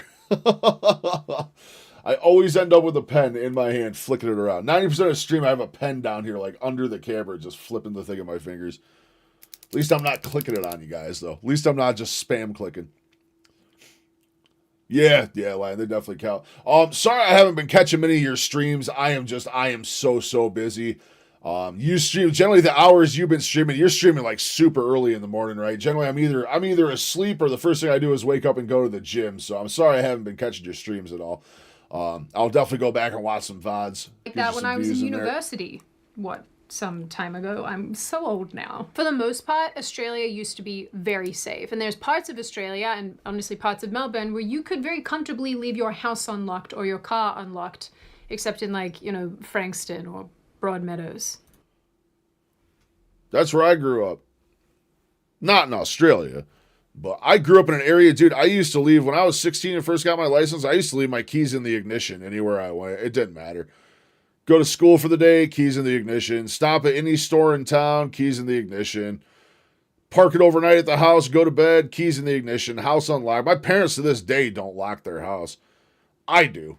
It got a little dicey out here for a little bit. We don't have realistically any crime out here. We do have some thieving. There is some thieving going on out here. We're in the backwoods. The thievers always get out here and get up to stuff. But I'll tell you that I've been in my house for 8 years that I live in now. We bought this house 8 years ago. And in those 8 years, I think the biggest crime that has ever happened to me is raccoons tipping my garbage over and I have to go pick it all up. I live in a very, very, very, very safe area, and that's why I live here. I have good internet, it's very safe, and there's very good gun laws in my state. But now, because we are beautifully culturally enriched, we get to have gang violence and stabbing sprees and machete attacks every other day. And now this, a full-scale terrorist attack. That being said, it's about the only country north of the Mason-Dixon line that does have laws like that. Inspired by Islamic State ideology carried out by a person who moved to Australia 25 years ago and apparently harbored hatred all this time. So great. And this person's son, who was born and raised in Australia but seemingly has absolutely no love for Australia or Australians and would rather terrorize our beaches because who cares about the country that has given you a house to live in, given you food on your table, given you opportunity? Nah, well, I mean, kind of. I mean, everyone, basically, the area I live in is so backwoods that everyone's your neighbor. People within a 10-minute drive are your neighbor out here, you know what I mean? Not specifically my neighbors, it's more junkies. Even though I live in the backwoods, there's, like everywhere else in the country, there's meth problems, there's heroin problems. Actually, it was for many, many years, heroin was the big thing up here. Right now, there's Northeast Pennsylvania is in the middle of a meth epidemic right now. It's terrible. There's so many people I went to high school with that I've run into in the last year, just teeth gone, fucking itching. Like, dude, it's bad up here. It's bad. Holy crap, my Dr. Ken Berry reaction video has likes on it now. It's funny that YouTube doesn't necessarily push your video out like crazy right when you release it. Yeah, YouTube, especially long form stuff, you get so many views after the fact. It's the complete opposite. Like TikTok, Instagram, all that. Actually, not even Instagram. Instagram, you get a lot of later views. Like, dude, the video I have at almost 150,000 right now on Instagram, I put out like 2 weeks ago, and it's still getting like 3,000 or 4,000 a day, if not more. I think yesterday it went up like almost 15,000 in one day, and it's a 2-week-old short. So YouTube, on the other hand, is when your face value short goes out, you generally don't get a crazy amount of views. So the way I've figured it works is basically when you push a short out or a long form, it sends it to a test audience and gauging. So it'll push it out to a group of between like 100 to 500 people, and it will gauge the reaction off those initial views if it wants to push it out further or just shelve it. So getting a bunch of views up front is still very, very helpful, because then the algorithm's going to take it and push it a lot further. And then it causes an algorithm draw. Yeah, wouldn't surprise me. Would not surprise you. Keywords on YouTube are big. Using other creators' names, numbers. They like lots of numbers in your titles and stuff like that. Text. They like text. YouTube's a shit show, though. I mean, I've had YouTube videos hit 15,000 views, and I've had YouTube videos I posted a week ago do 150. It's just, YouTube is so hit or miss. It's so hit or miss. I was seeing steady growth. I mean, I was slow. I was going straight uphill. Then I nosedive, and now I'm tapered. The most I get right now is maybe 1,000 views on a short, and it's just, YouTube has become absolutely stagnant for me, and I can't figure out what I'm doing wrong. I really can't. I don't know if the algorithms just got me in hell or what the deal is, but it's been rough. YouTube has been rough, and that was initially supposed to be the main platform. 4 likes, that's enough to make me happy. Hell yeah. Yep. No, that's awesome, man. That's awesome. I love to see it. 2 different niches are just combining to this one. Yeah, see, that's a tricky thing. Combining stuff. Because I have a side project I'm working on for TikTok only right now. You're going to laugh, but I get, not to toot my own horn or anything, but I get nonstop compliments on my voice. I have such a deep, booming baritone voice that women have always loved my voice. If you look at TikTok, I'm exclusively almost female followers over there. And they have been begging me to try and do romance novels. They want to hear me narrate women's romance novels. So I'm considering doing a few test runs on TikTok of reading romance novels, and then also making a Patreon where they can pay me to read a chapter they pick or something else like that. But that's the hard thing. Do I tie it into the existing stuff with weight loss, or do you just start a whole new one? And I think I'm probably going to start a new one, but it's hard to tell. It's really hard to tell. If you have 2 things that are completely separate, you probably want to do separate channels for them. But again, like I said, I'm not the master of making content. I'm still figuring this out day by day, figuring out what works. Yeah, channels with multiple interests rarely do well. They rarely do well. You want to stay pretty much within the realm of what you're doing. I already have plans. I have plans for a second channel on YouTube. Instagram, I couldn't even tell you. I don't even pay attention, dude. The monetization for the actual platforms itself line, I'm going to tell you right now, it doesn't pay almost shit. Like, you can't survive off just what the platforms pay you unless you're like, 200,000-300,000 subscribers and you're getting like 80,000 views a month on long form. Then you could probably live off of that. Then you're probably making $2,000 a month, $3,000 a month. But the actual monetization, I'm not sure. I think on TikTok it's 1,000. I think on TikTok, all you need to hit is 1,000 followers over there. Instagram, I'm not 100% sure. I'm going to have to look more into Instagram. I actually need to get the professional version of Instagram. I'm doing that later this week because that is just blowing up over there. But I'm not sure. The monetization on those ones. I had it written down somewhere, but I'd have to dig through a ton of shit to find it. All I know is I'm not there yet. 300,000 views in the last 2 weeks and over 2,000 followers on Insta. I'm still nowhere close. I know that. So, like I said, that's not the real money. The real money doing this anymore, unless if you're a smaller channel, the money's in sponsors. Is securing a sponsor, someone that wants to back your channel and pay you monthly to do advertisements in your videos for their product. That is where the money comes from. And if you blow up down the road, then the views will be nice. And then also that's when you want to come out with your own products and sell merchandise and stuff like that. But I got merch ideas coming up. starting probably not anytime soon. Next summer, I am going to have a second YouTube channel. I am not going to talk about what it's going to be about because I don't want anyone to steal my ideas. But I am going to have an amazing second channel coming out next summer as soon as I sort some things out. Might need to try and get some more property. I'm not sure about that. What I want to do, I can't really do on my property here. So we'll sort it out. But like I said, Lyle, just keep dipping your toes, man. If you want to try and do content and earn money on it, do everything. Do what I'm doing. Do everything. Every video you make, every short you make goes to YouTube. It goes to Facebook. It goes to Instagram. It goes to TikTok. It goes to X. It goes to Rumble. It goes to all. Not Blue Sky. Blue Sky is one I refuse to go on. But you definitely want to dip your toes everywhere. Dip your toes everywhere, and whichever one takes off is the one you want to focus on. Like for me, the past 3 months, it was YouTube. YouTube was the love child. YouTube got all the love, all the extra time, all the extra posts, and now it's Instagram. Instagram gets everything. I have videos that go on Instagram that other places don't even get. How the heck did I get top crown if I was busy making my own man? You're a talkative man, Benny. What can I say? You're a conversationalist. My knee just popped so bad, by the way, and I'm being a big boy about it. I want you to know that. I'm being a very big boy about it, but my knee did something just not so cool just now. I didn't scream, so that's good, but whoo, it don't feel good. Unity, yeah, let's just like throw that in every. I don't know what's going on with YouTube chat. I can't see Top Crown right now, and also for whatever reason, you guys on YouTube are not being displayed on the live feed on stream either. It's only showing Kick, aka for the time being Rom. Rom and Rom only. We have had a couple of Kick chatters. We have been starting to get some people on Kick.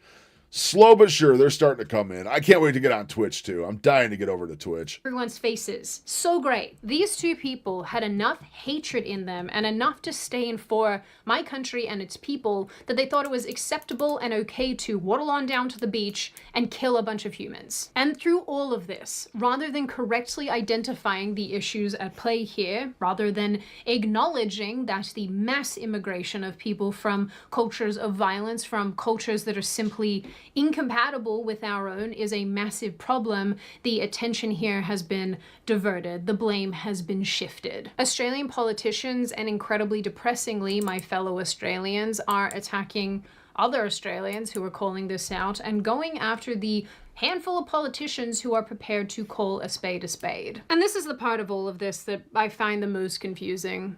Why? Why are you prepared to throw away? Oh, yeah, that sardine stuff works. The sardine definitely absolutely works. You'd ask Benny on that one. Benny's the sardine champion. He was going for a hot minute on those things. I'm doing 1 meal a day chuck steaks right now. I'm doing like 2 pounds of steak. And it's been good so far. Well, the weigh-in today wasn't, but I mean, dude, I'm so fucking over weigh-ins. I am so over weigh-ins. I'll announce it. I'm going to keep doing 2 till the end of the year. Starting the first week of January, I am going down to 1 weigh-in a week, though. I'm no longer going to be doing 2. The fluctuations are just too much. We're taking away 1 weigh-in and we're adding measurements. I'll be doing measurements each week, probably a long form and a short form. I'll probably do the shorts on Wednesday and then a long form on Thursdays is what it's looking like. But we'll see what happens. Dude, I look like a thumb with this hood up. Double chin, baby. You know who I haven't seen in here in a minute? It's Bucky. I haven't seen Bucky around. I was talking to him in the comments earlier. Identity, your cities, your rights. Why? Why is our ancestry, our heritage, our identity worth throwing away? And for what? Like, what precisely are we getting back in this trade? Oh, at least the food's not bland. Shut up. Because, you know, the Australia that I grew up in would never have tolerated 12-year-old kids getting hacked to death by a Sudanese person with a machete.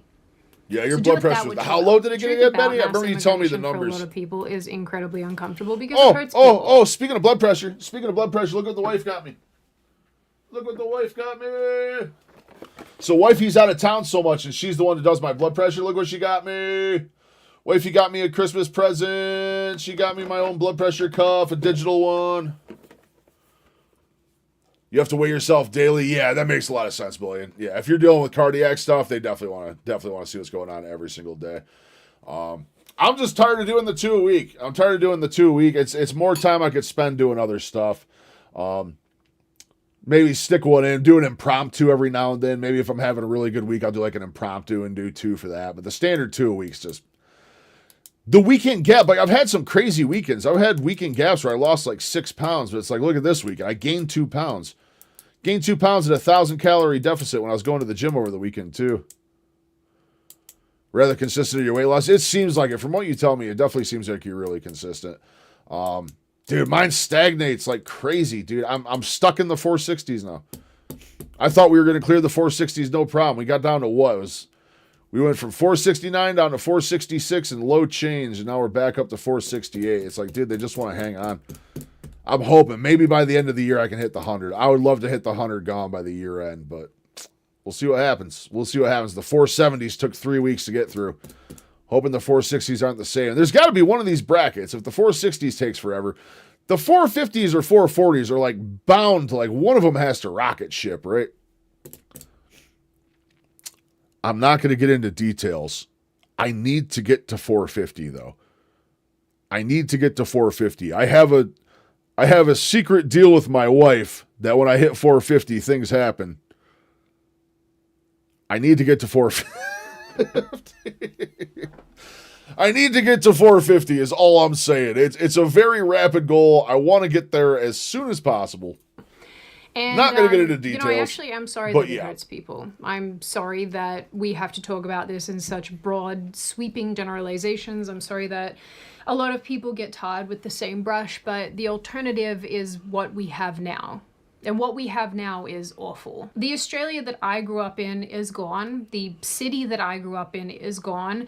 The cultural homogeneity that I grew up with is gone. And I think what's worse is that it's been replaced by gutlessness and apathy. Some of you are very much going to disagree with me here, and that's okay. But one of the prevailing talking points, particularly on the right, is that one of the biggest threats to Western civilization is, or are, I guess, liberal white women.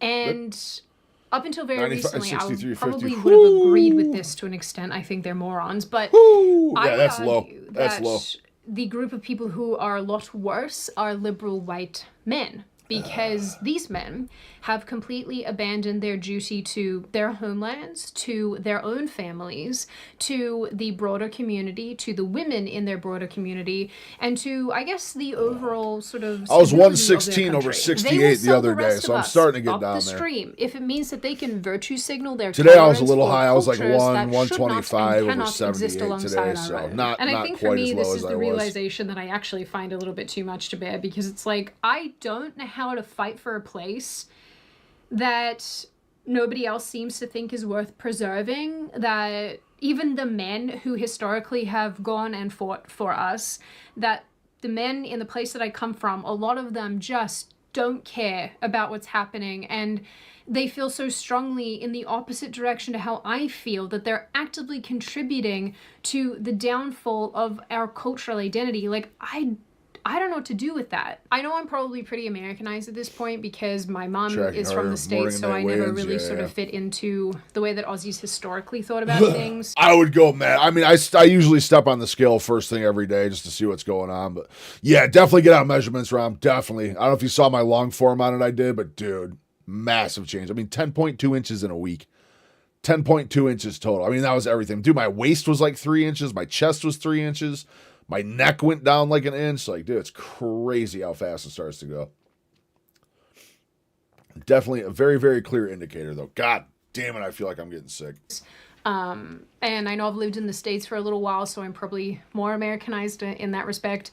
But I just don't recognize that version of Australian. I don't recognize these people anymore. And I do wonder if other Aussies feel like that about other Aussies. English is hard. If I'm being completely honest, I fundamentally believe that Western nations have the right to completely refuse mass immigration or any immigration. I just clicked away to make a short inside of the YouTube app just now. Is there any way to get around the 15-second time limit? What 15-second time limit? I've never heard of 15 seconds. Are you trying to record it like directly in the YouTube app? I've never done that before. I just record them. I just record them off the phone, then upload them. I've never done like the actual in-house recording for TikTok or YouTube or any of that stuff. Yeah, Rob, definitely keep me posted on that because it's time. It's time for me to find a solution, dude, because you can even see the weigh-in today, dude. It's starting. It is starting, dude. The skin is starting to sag off of me, dude. And if I don't find some way to counteract it, it's going to get bad. It defaults to 15 seconds. Oh, I don't even fuck with that shit line. I just recorded it on my phone. I recorded on my phone. As long as you're under 60 seconds, you can add copyright music. As long as you're under 60 seconds, you can add copyright. I just do that. I edit it on my phone. I shoot it on the phone, edit it on the phone, get it to where it needs to be, and just do that if I'm posting from the phone. Most of my stuff, I don't know. Most of my stuff, I just edit right on the PC and just upload from there. I didn't realize it was 15 seconds through the YouTube app, though. That's doesn't seem right. It doesn't seem right. But super short shorts are good. If you got super short shorts, they're definitely a good way to go. They so desire, and prioritize the needs and safety and wants of native-born citizens. And if hearing that makes you react viscerally, if you're like, ugh, to hearing that, I would ask yourself why. Japan Why do I is allowed feel to be ill? unapologetically Japanese. They're allowed to prioritize their traditions, super low immigration, their language, their people, their culture. All of that is fine. Everybody unilaterally accepts that Japan is allowed to be Japanese. China is the same. No one is asking that China take in infinity foreigners and completely change its cultural makeup. People accept that this is another place that it has a lot of faults, so like we won't go into that, but it wants to maintain its sort of social I'll check. I have to cohesion and upload social another short harmony. here in like 10 For lack of a minutes. better description. In 10 It minutes, I'm going to take like a basically 5 to 10 minute break. I got to call the wife and wake her up. European descent. I got to call the wife, wake her up. I might take some sort of decongestant here because my nose is slowly plugging up and I don't like this. I don't like this. Just talk to the camera. So yeah, just real talk style stuff. I do a lot of those. Real talk stuff does really well. You'd be surprised, like, dude, if you have talk like that, dude, try long forms for that line. I do my real talk long forms. I used to do one every week. I need to start doing it again. Like a 20 to 25 minute video, and they work really good. People like that. Just real talk.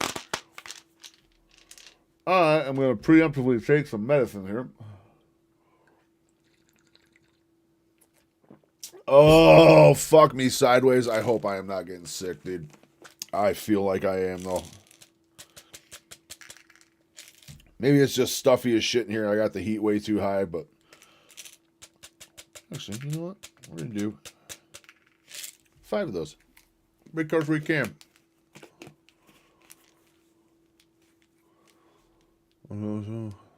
Almost 8 tenths of a pound a day on sardines. Jesus.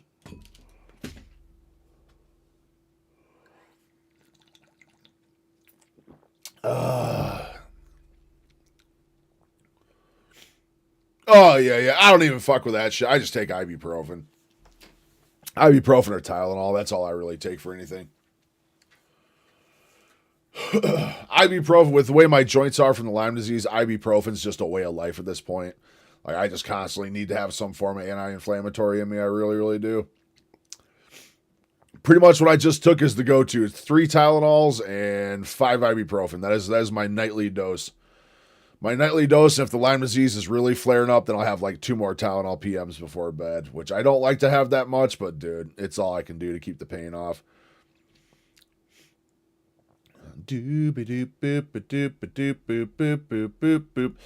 Really, I do that. I stick to those 2 for the most part. I try to avoid, if I have a really bad cough or something, then yeah, I'll do like the cough syrup or something because it's really the only thing that helps. I do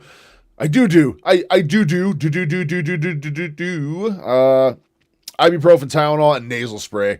I try not to use that stuff much either because it gets worse the more you use it and it's addictive shit, but nasal spray truly helps me out. I might go use some of that here in a second just to see if I'm just plugged up from the heat or whatever else. Ooh, weird shit, though. Weird shit. I felt fine all day. With that much painkillers, how are you not immune to them at this point? I pretty much am, but I don't know. It still helps the inflammation. They still help. Also, edibles help a lot. Sugar-free edibles help a lot. I will say that much.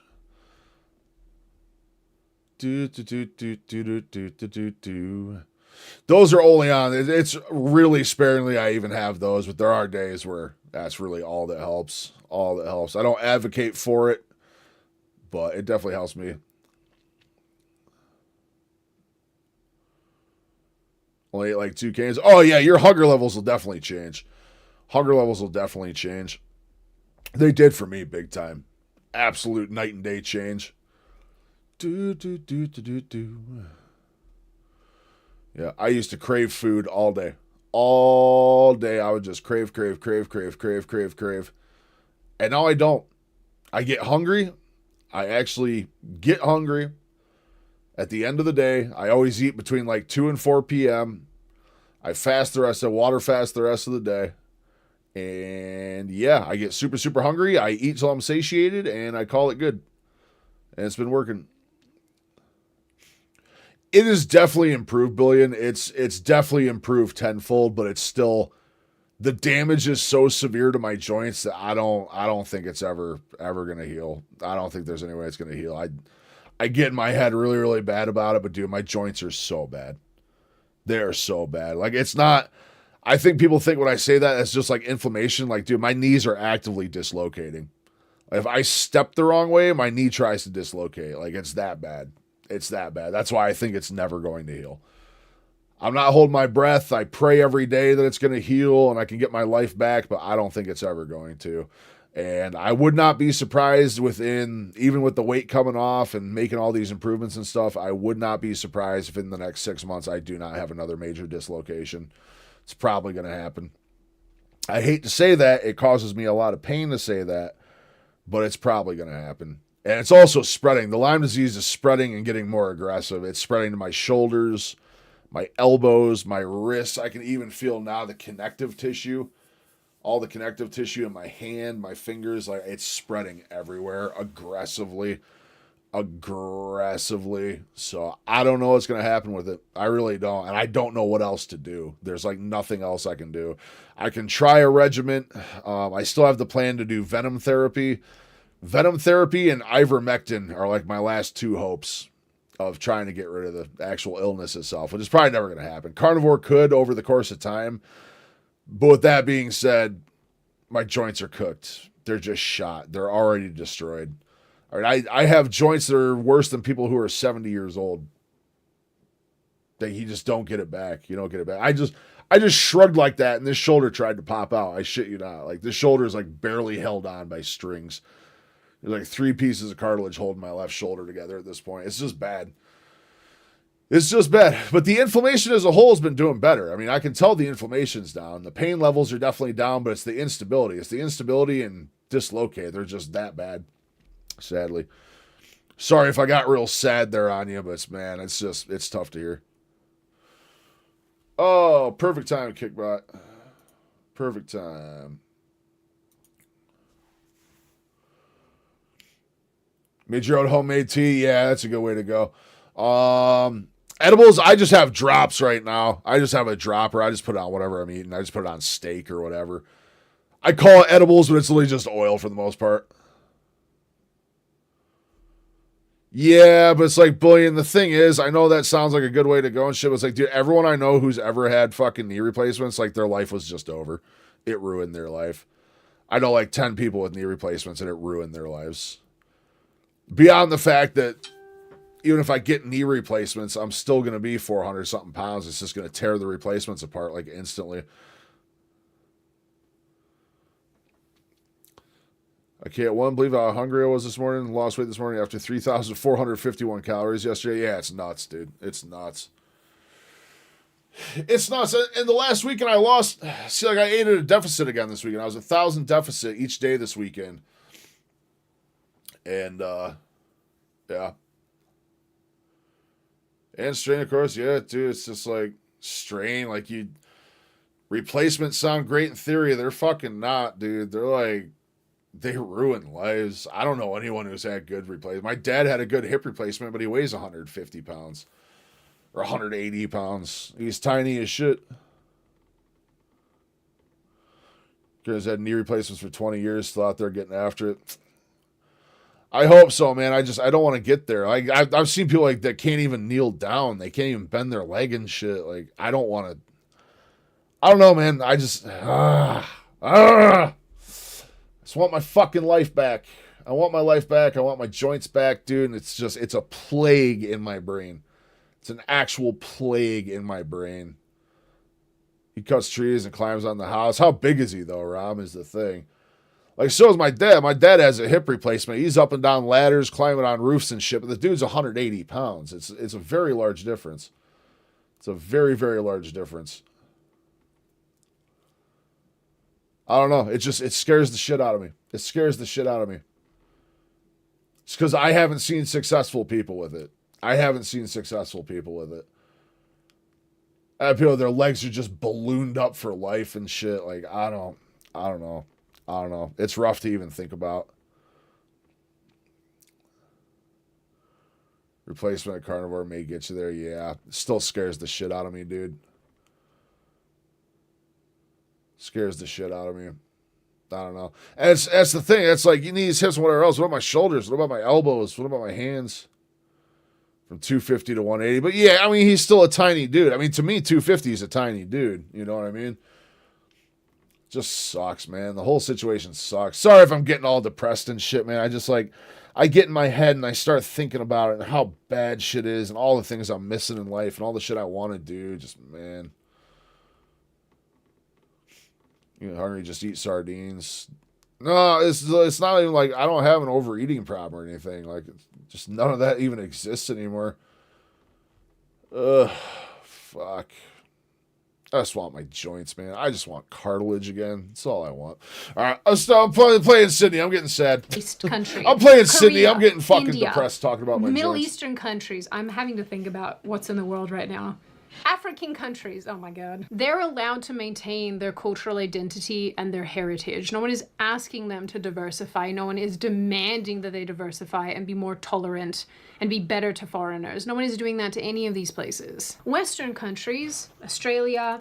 That's awesome, Blaine. I'm glad it helped them. Super glad it helped them.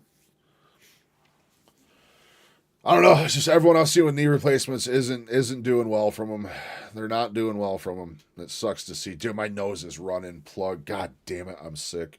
The I'm UK, fucking sick. Canada, I don't know how this happened. America, basically the entire continent of Europe are being told that we must change. We must accept mass immigration from places that fundamentally do not have a culture even remotely similar to ours. We must accept multiculturalism as this unquestionable good, even if I'm in a hellscape of makes... arthritis. I'm hopefully going to be able to get back in and see my Lyme doctor here pretty quick.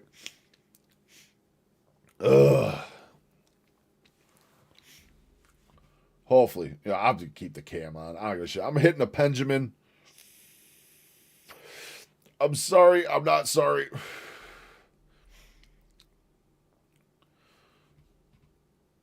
But yeah, I don't know. I just want things to work out. I'm doing everything I can.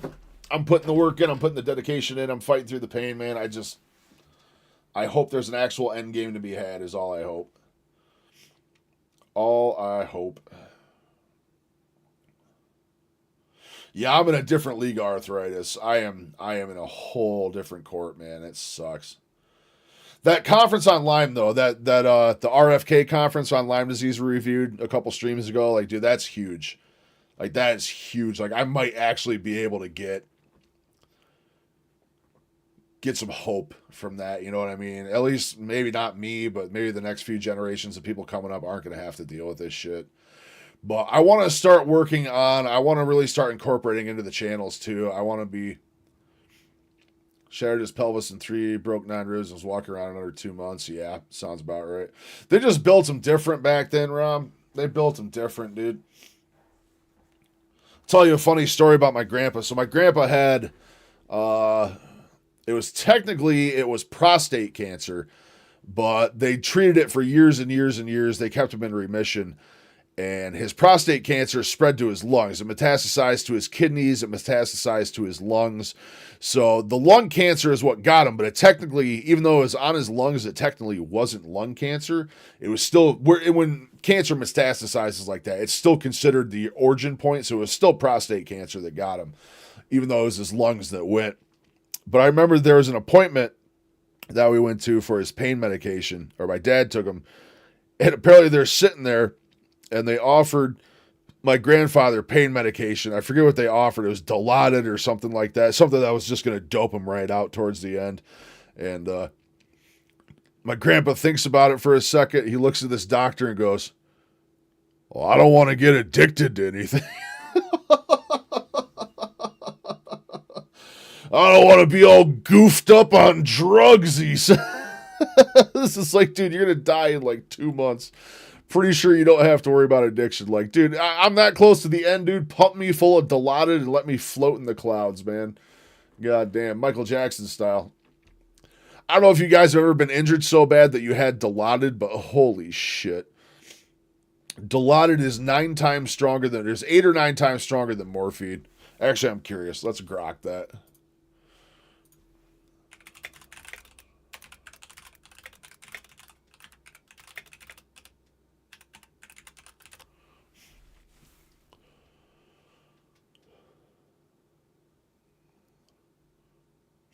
Is significantly more important than morphine. Approximately 5 times stronger than morphine. Yeah.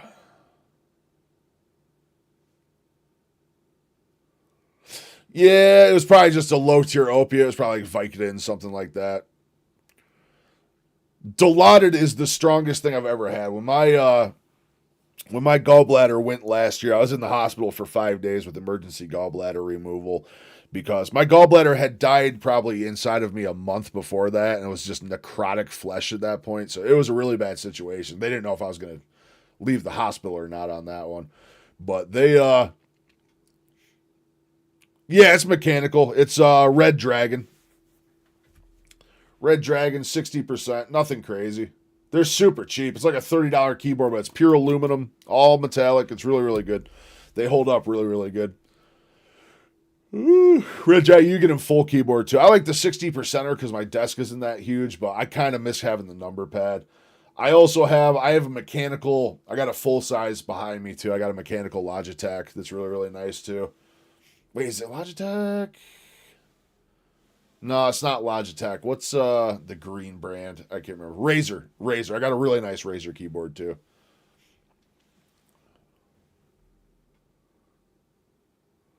Yep. The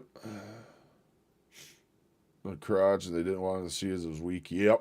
True facts, Benny. True facts.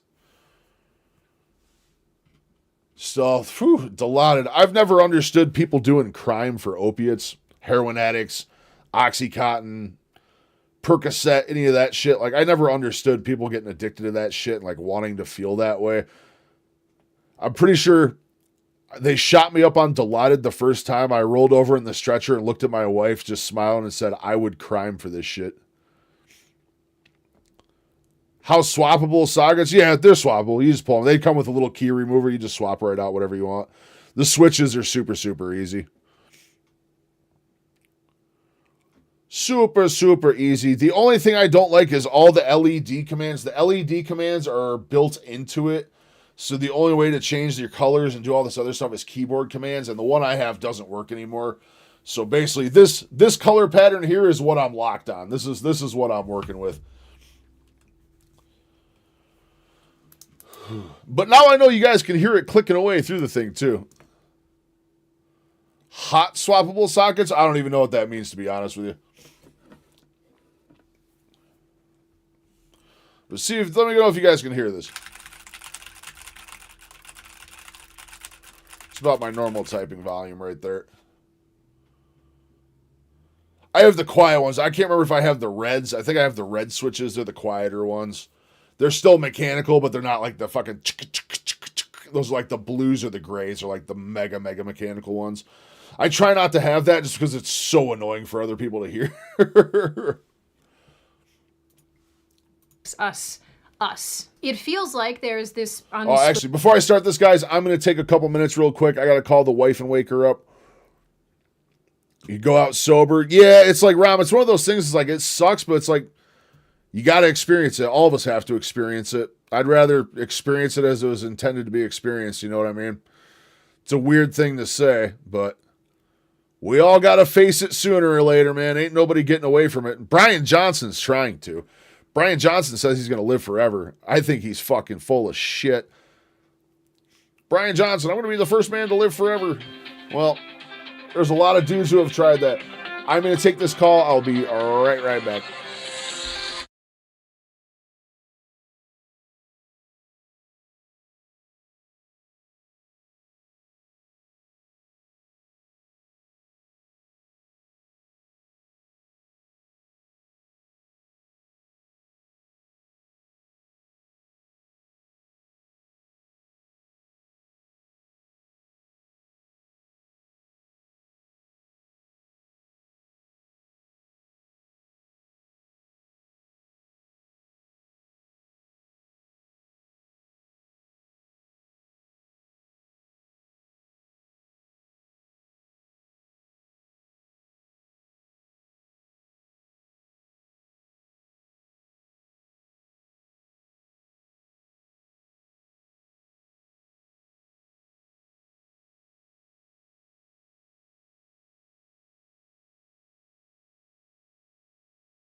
Yeah, Brian Johnson, the man just spends millions of dollars to track all these metrics, dude. Like, he's doing all sorts of fucked up shit. Wasn't he, like, filtering his blood through his son's kidneys? Or he was getting, like, transfusions of his son's blood or something like that? Like, the dude's doing some wild shit. He's claiming that he's not going to live forever now, but his whole diehard vegan, that's why he has to take so many supplements. Oh, yeah, he's, like, vegan as vegan comes. Hot swap. So this is when you can change out your switches without desoldering and resoldering. Yeah. It's pull. Yep. When you buy a Red Dragon, you get a little key puller and a switch puller. They just come right out. You don't have to solder anything. You don't have to do anything. You just buy whatever switches you want and plug them right in, and you're good to go. For the cost, it's one of the best keyboards out there. I have used these keyboards for the better part of 4 years, and I'm only on my second one. The first one lasted like 2 years before it finally got cooked. The first one had some sort of electrical issue. I'm not sure what it was, but dude, I'm telling you, it's like, you can't hear, but that is like the entire frame of this is solid aluminum. It's pure aluminum. Like here. I don't know if you guys can hear that through the mic. Like that's a 60% keyboard hitting that hard. That's a 60%er. It is pure aluminum. He's not going to go well down in the history books. So think about how many fucking people over the course of human history have tried to be the one to live forever, dude. They're all batting fucking 0 for 1 right now, man. His goal is, well, he's changed. His whole goal is, from what I see now, he's trying to live long enough to the point they can upload his consciousness into AI and he can live in AI. I'm like, dude, that's the stupidest thing I've ever heard. This won't even be you. You won't live forever. You'll die. There'll be some weird AI copy of you out there, but it's not going to be you, dude. They can't upload your consciousness into something. Like, what the fuck are we doing? More power to him, dude. He's got millions and millions and millions of dollars to throw at this shit, so whatever. Who was he? Wasn't he Venmo? I think he was one of the creators of Venmo is how he made all his money. I'm pretty sure. Brothers, I feel like shit. I am so fucking congested right now. Broken requirement playing out that we must dilute ourselves to the extent that we feel like minorities in our own countries and homelands. And I think this is what gets. Yeah, Ramen. It's like, dude, he's got no more success than that. And think about how much money he's spending doing it. Number two, how miserable his existence must be. Like, dude, I don't get it. He's trying to claim he's reverse aging. It's like, dude, you're not reverse aging, dude. All that stuff, he's still getting smoked by the woman who exercises decently and reads the Bible before bed. You may not know these people are on a leaderboard. They're competing. They get to a cellular age test versus their biological age, and that sweet woman smokes them. Yep. Keychron is my favorite band of keyboards. I have 3 of them and a Royal Clutch 60% nerdism. Yeah, oh yeah, dude, I love tech shit. I love tech stuff. I'm not the most fluent on brands and stuff, but I love tech stuff. It's super, super fun. Super, super fun. I'm getting more into it. The more I'm doing this, the more I'm learning too. All I know is for editing is the 60% isn't the best. I got to get my other one out. Actually, let me see what I got for that other one. Oh, I think the only other one I got is a Razer. Oh, God, I'm throwing shit. Yeah, this is my other one. This is just, it's mechanical. It's just an old Razer one I have around. That's my full-size keyboard. I'll probably go back to that at some point. And I'll tell you what, I don't mind swapping mouse or keyboards around and stuff. Keyboards I'll interchange. There is only one mouse I will ever use. There is only one mouse in existence that I will use. It's the only mouse I've ever had. It's the only one I'd ever buy again. Logitech G502 Lightspeed, baby. I am telling you, this mouse is the absolute shit. It's so cozy. It has just the amount of extra buttons I want. Oh, it's so good. To me most is that we have nowhere else to go. If a migrant comes to one of these countries and they don't like it or it doesn't work out, they can always go home. If someone moves to Australia from wherever, they have an ancestral homeland that they can return to if they so choose. But for me, an Australian with a long line of British ancestry, where do I go? Because, for a lot of us European descenty people, the places that would be considered our ancestral homelands are going through this exact same transformation. So where do we go? England? Scotland? Ireland, Wales, yeah, great. That's a great option, except for, those pesky blasphemy laws. Burn a Quran, straight to jail. Other European countries, mostly the same. Straight to jail. I have a G502. I also have a Logitech trackball mouse. The trackball is on the thumb side, so you don't move the mouse around. I also have a Kensington trackball mouse. Yeah, the trackballs are pretty cool. Pretty cool. For editing stuff, I'd love to get like one of the trackballs for editing stuff. For like playing games and just everyday use, dude, G502 is just the shit. It's so good. It's so well made. It's so well designed. So clicky. So clicky. Oh, God, I love to click on it.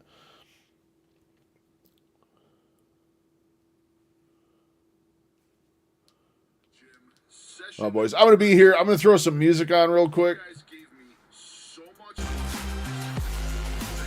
I'm going to throw some music on. I'm going to be sitting here bullshitting with some comments with the guys and stuff. I got a short I got to get out right now, though. I got to upload from my phone and get some music added.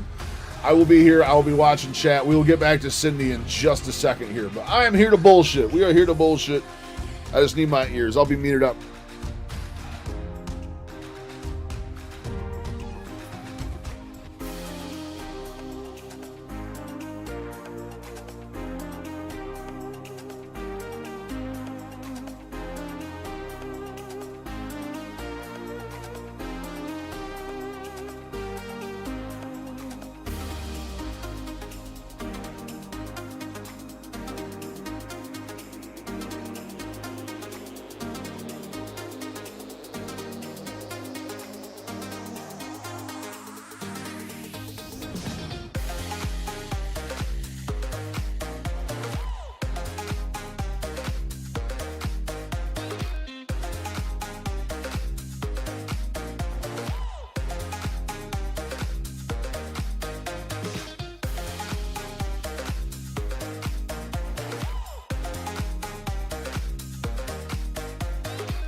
No. They put your pressure down, Rom? I forgot. I completely forgot you were having that sleep study done. I forgot. You told me about that weeks ago. How'd everything go, though? Now the pressure is 7. That's surprisingly close to not needing it. I think 3 or under is considered kind of pointless. I'm new to DaVinci Resolve. When I was super excited to find out that I could put text. Yeah, oh yeah, dude, their text system's great, but you got to get used how to use it. They have an open plan. All right, here I got one from earlier. So here was.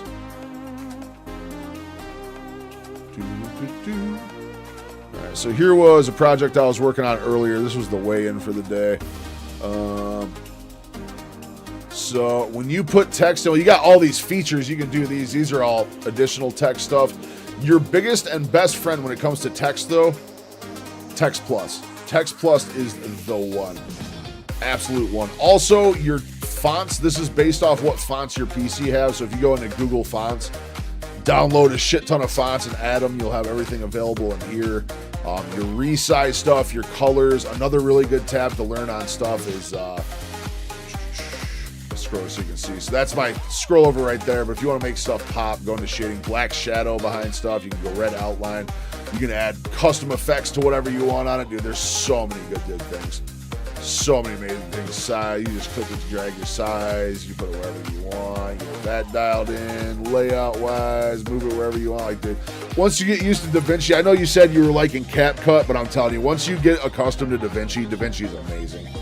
It's so good. The only problem that you will have with DaVinci is if I edit a short under 60 seconds and I want to use copyright music, you can only use copyright music on shorts if you upload it from mobile. If you export a file and put it into your phone, the fact that it saves on all these different tracks, it's encoded in all these different tracks and it will not read into YouTube a lot of the time. It's the only problem I've found with Resolve so far. That and there's like 3 downloads of updates every single day. But it's also good. It lets you know they're keeping track of it. But amazing program. Amazing. Once you start messing with the FX and learn how to green screen stuff and do shit like that and the filters and oh my god, the blurs and directional stuff. Like, dude, there's so much cool stuff. So much cool stuff. Choose across the board. So that is also really indicative of weight loss. So stuff up. What if I draw? I'm gonna take. We're up 2 on the scale. The scale isn't always the best factor. It's just enough. Like I said, I haven't even touched half the stuff yet. But the more you learn about it, the better. It's an awesome program. Awesome. All over the place. We are still down over 90 pounds for the year. So I'm not sweating. Normally I used to get super frustrated over this stuff. Again, this morning when I weighed in at 5, I was super frustrated this morning. Went to the gym, fixed my mental state, and here we are. We're going to get there. I don't know if we're going to hit the 100 pounds lost by Christmas, potentially by New Year's. But again, we'll see what happens. Potential weigh-in on Wednesday just to check in and see what happens. I love you guys. Thank you so much for the support. If you have the opportunity to do something kind for someone this week, please take that opportunity, and we'll see you soon. Holy shit.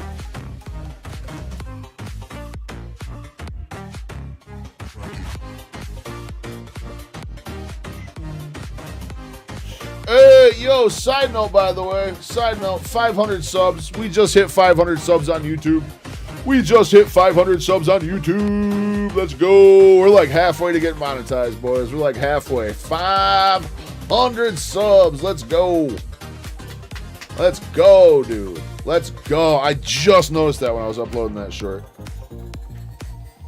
Just noticed that. I had a far better short plan for tonight.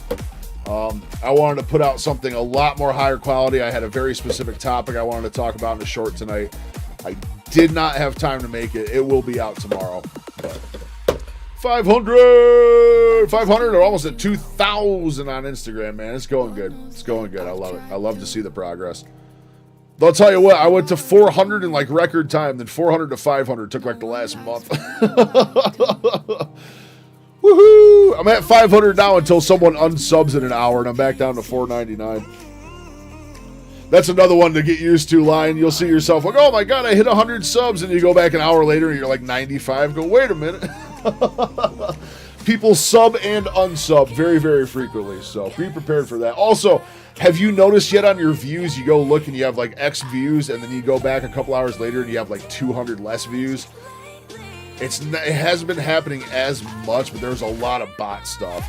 If you see views, it looks like you're losing views on a video, it's because YouTube will go in and delete bot views after a little while. Like once or twice a day, they just have like a system that goes through and clears out all the bot views. Imagine botting your videos. Couldn't be me. 46 views on my way in. Holy shit. All right, 800 on the one. Never mind. It's still not bad. We're still 1,000 plus for the day. Not bad. We're almost at 200 videos, too. I have almost 200 videos out on fucking YouTube. It's nuts.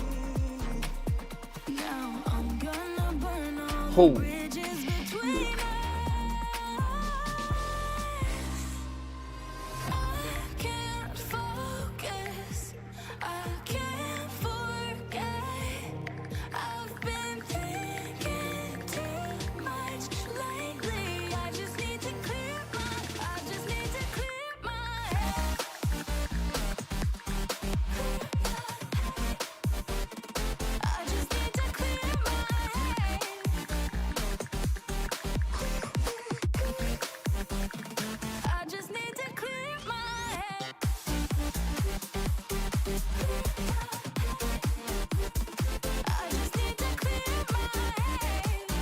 Sorry, replying to stuff.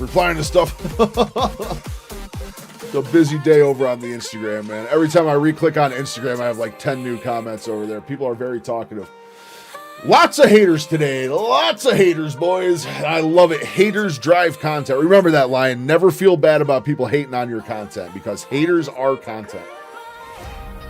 If you have haters in your shit, just shut their ass down. Don't block them. Don't ban them unless they say some crazy shit. You know what I mean?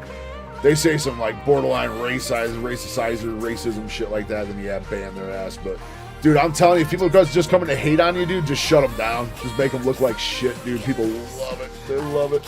I love fucking with haters. I just want haters on stream, boys. I want the haters, the anti-fats to come streaming in here one after another, dude, so I can fuck with them. Oh, content. Free content. Free content.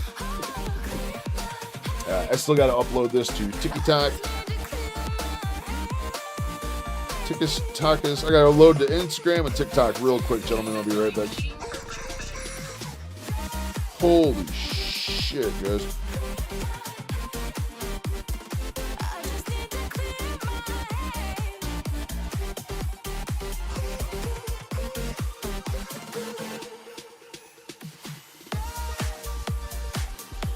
Holy shit, I don't even know if I can go look at that, dude. I got so many comments and shit to reply to. It's like, dude, I get done with stream and I just have to sit here for like fucking half an hour just replying to stuff. I love it.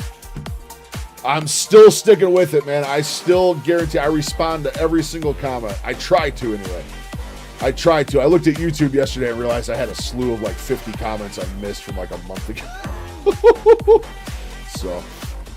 I also feel less congested all of a sudden. Maybe I just inhaled some dust or something. I don't know. Maybe it's just too hot in here. I have no idea.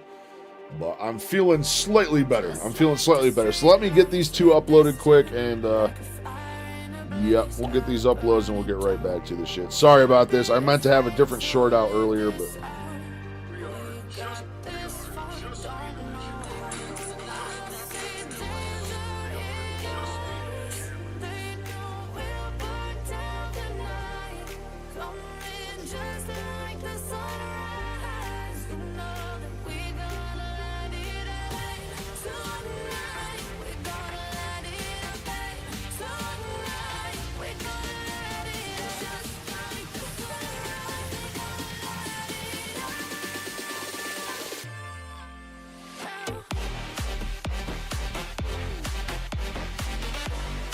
I just realized I had my mic going while I was putting copyrighted music into videos on my phone, and it probably just copyrighted this stream because of it.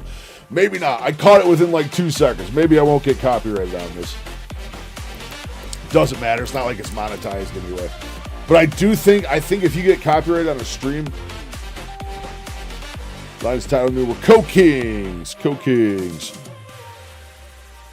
2-a-days. Experimenting with some new hashtags right now, too. We're going to see if any of these take off.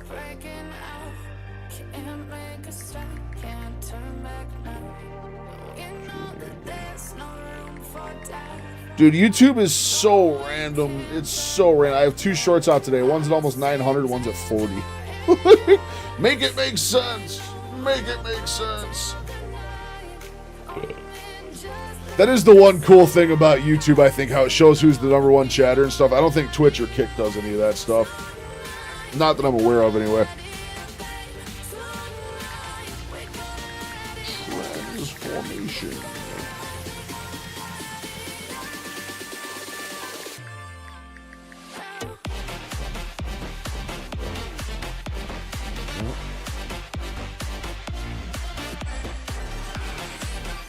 Oh my god.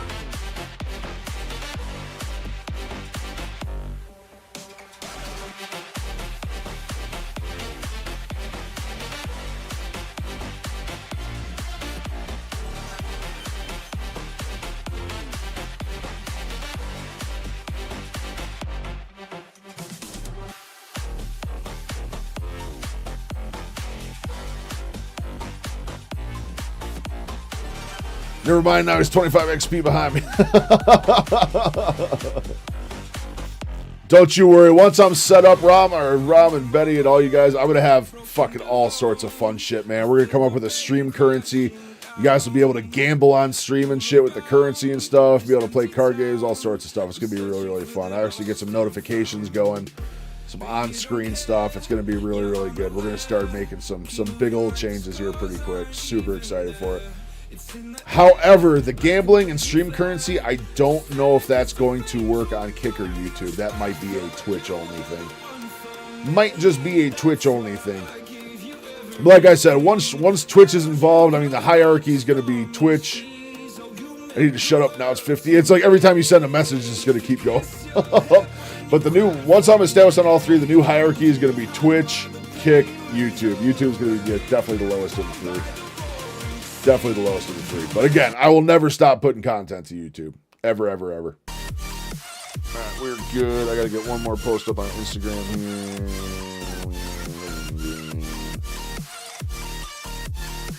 I got to mute again for copyright.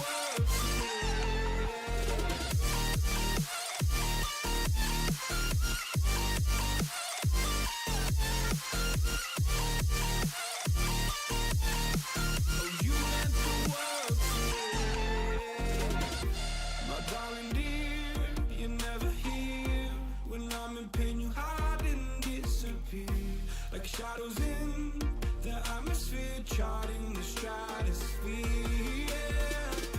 I prayed for you and kept you near in hopes you'd chase away my fears. I'm on my own, you made it so, and now I'm chasing nightmares through. I used to run with you through the great big leaves, laugh at you when you laugh at me. Hope for us because I believe the home was just you and me. I thought you were the one for me. That's why I gave you everything. Held you close by the stormy seas. Oh, you meant the world to me. Oh, you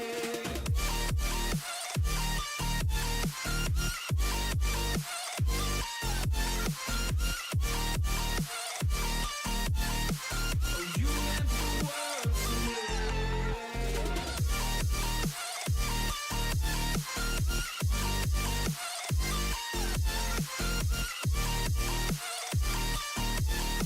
Oh, you meant the world to me. Oh, I'm gonna do this on my own. Yay, I'm back.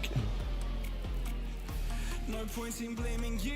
Once I'm able to have super chats on my other channel, I'm going to have the ability for people to do negative things to the airplane that I'm currently flying by and other super chat. Yeah, it's awesome. That's an awesome play. Such as crashes and barrel rolls, mandatory off time with autopilot, stuff like that. Yeah, it sounds super, super fun. Unfortunately, I don't know if you know with super chats aren't even available until you're fully monetized on YouTube. So your channel as a whole needs monetization before you can have super chats. That is why YouTube is not the priority, because Twitch, Kick, all the other ones, you can literally receive donations, the equivalent of super chats and stuff like that, text to speech. You can have all that off the bat. Literally off the bat, you can have all that stuff.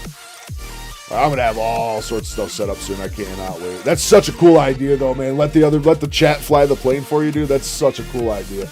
I really, really like that. I really like that, dude. You definitely got to do that. Definitely, definitely. I'll be in there fucking with you all the time, man. All right, nosedive for 3,000 feet, then level off. Let's see what happens. Nosedive 3,000 feet into autopilot. Let's see what's coming. Oh, no. You were the one for me. That's why I gave you everything. Held you close by the stormy seas. Oh, you meant the world to me.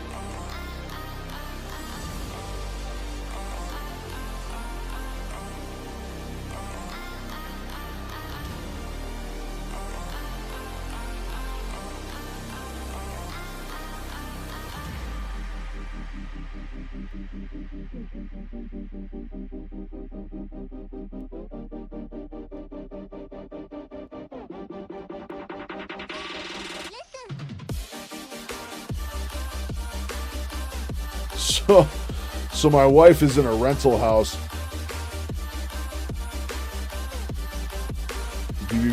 Yeah. It's not that I'm crazy jonesing. I just miss the diversity, Benny. I can't wait to go back to normal carnivore. Also, overall, my joints and stuff, dude, my joints honestly felt better on base carnivore. I don't know what that's indicative of, but I don't know, dude. I felt spring-loaded on carnivore. Like, my joints felt the best they've felt in years on carnivore. Now they're starting to suck again. So, I don't know what I possibly could have removed going from one to the other, but I don't know.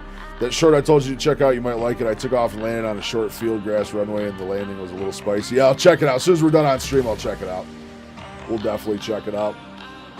I can check it out. We'll pull it out. Let me finish uploading this one on Instagram quick, and then we'll pull that up. We'll just watch it right on stream, if you don't mind. If you don't mind me reacting to it anyway.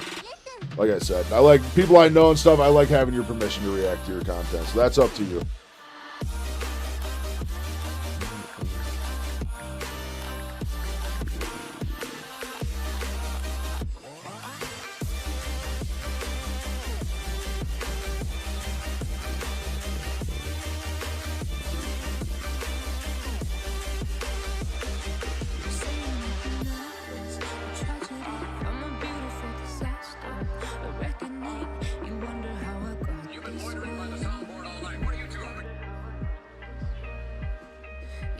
Someone to be saved, someone to clean up and tame. Oh, some things never change, never change.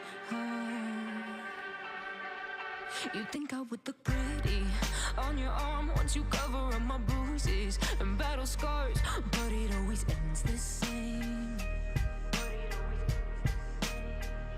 Can't bear the things I've had to face. Got you crying on your knees in pain. Alright, we're good. My short is posted out everywhere. So a new short just went live, guys. It's just a 2 days on the gym.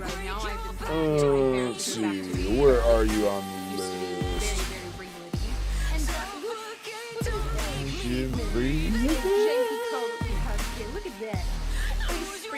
Oh my god, Sydney, I love you. Shut up.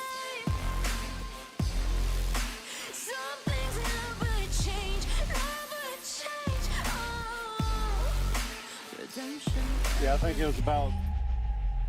I stopped asking for forgiveness, cause you should know only fools trip with the angels.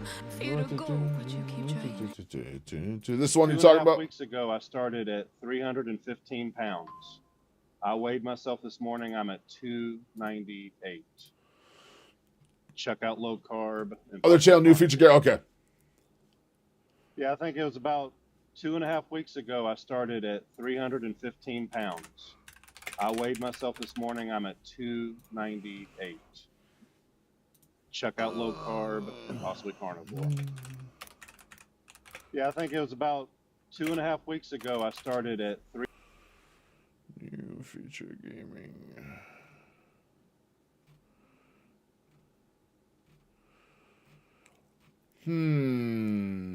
If it's a brand, search for it and should have the same picture for the profile picture.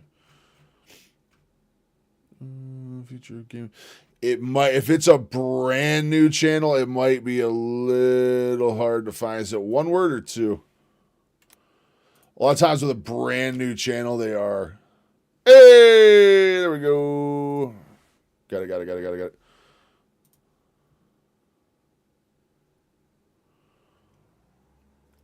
y'all doing today? That was a long for us. One of your shorts, wasn't it? Short field takeoff and landing. Let's do this shit. Yeah, that's what it was. I had the spaces in there.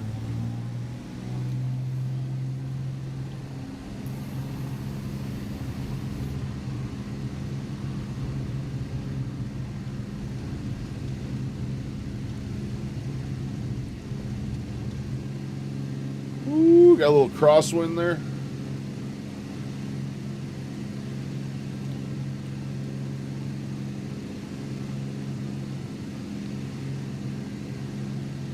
Go to filter. Never mind.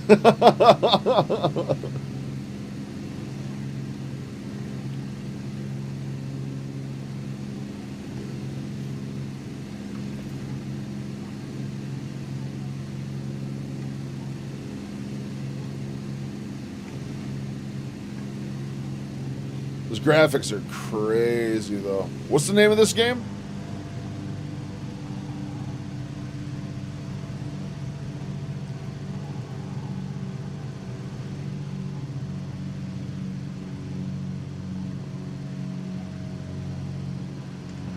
Looks gorgeous graphically.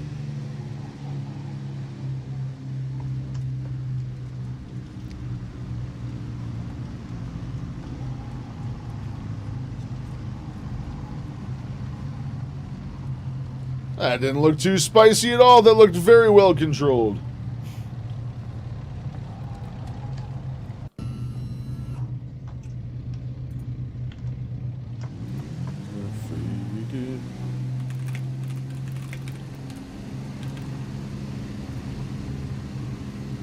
That's such a cool looking game, man. I've always wanted to do more simulators. I used to be really, really big into racing games. Racing games were always my forte back in the day, and I kind of quit playing them for years and years and years. I'd love to get a steering wheel and do some racing stuff again. That would be super, super fun. Actual wheel and pedals, dude. Get a full setup going. Oh my god! That sounds like so much fun. X-Plane 12 is the name of it. I'll have to check it out. I'll definitely have to check it out. Yes, Poland and Hungary are okay, but they're just very close to Russia, and Russia's a little bit, with the nuking and the bombs and the... On an unrelated note, I have actually... Yeah, been right, reading Benny, a ton dude? That about shit looks Russia, real and I as have a lot of fuck, questions dude. about what it's like to live there, just, out of curiosity, because it gets such a bad rap by everybody, and I'm like, well, is it really that bad?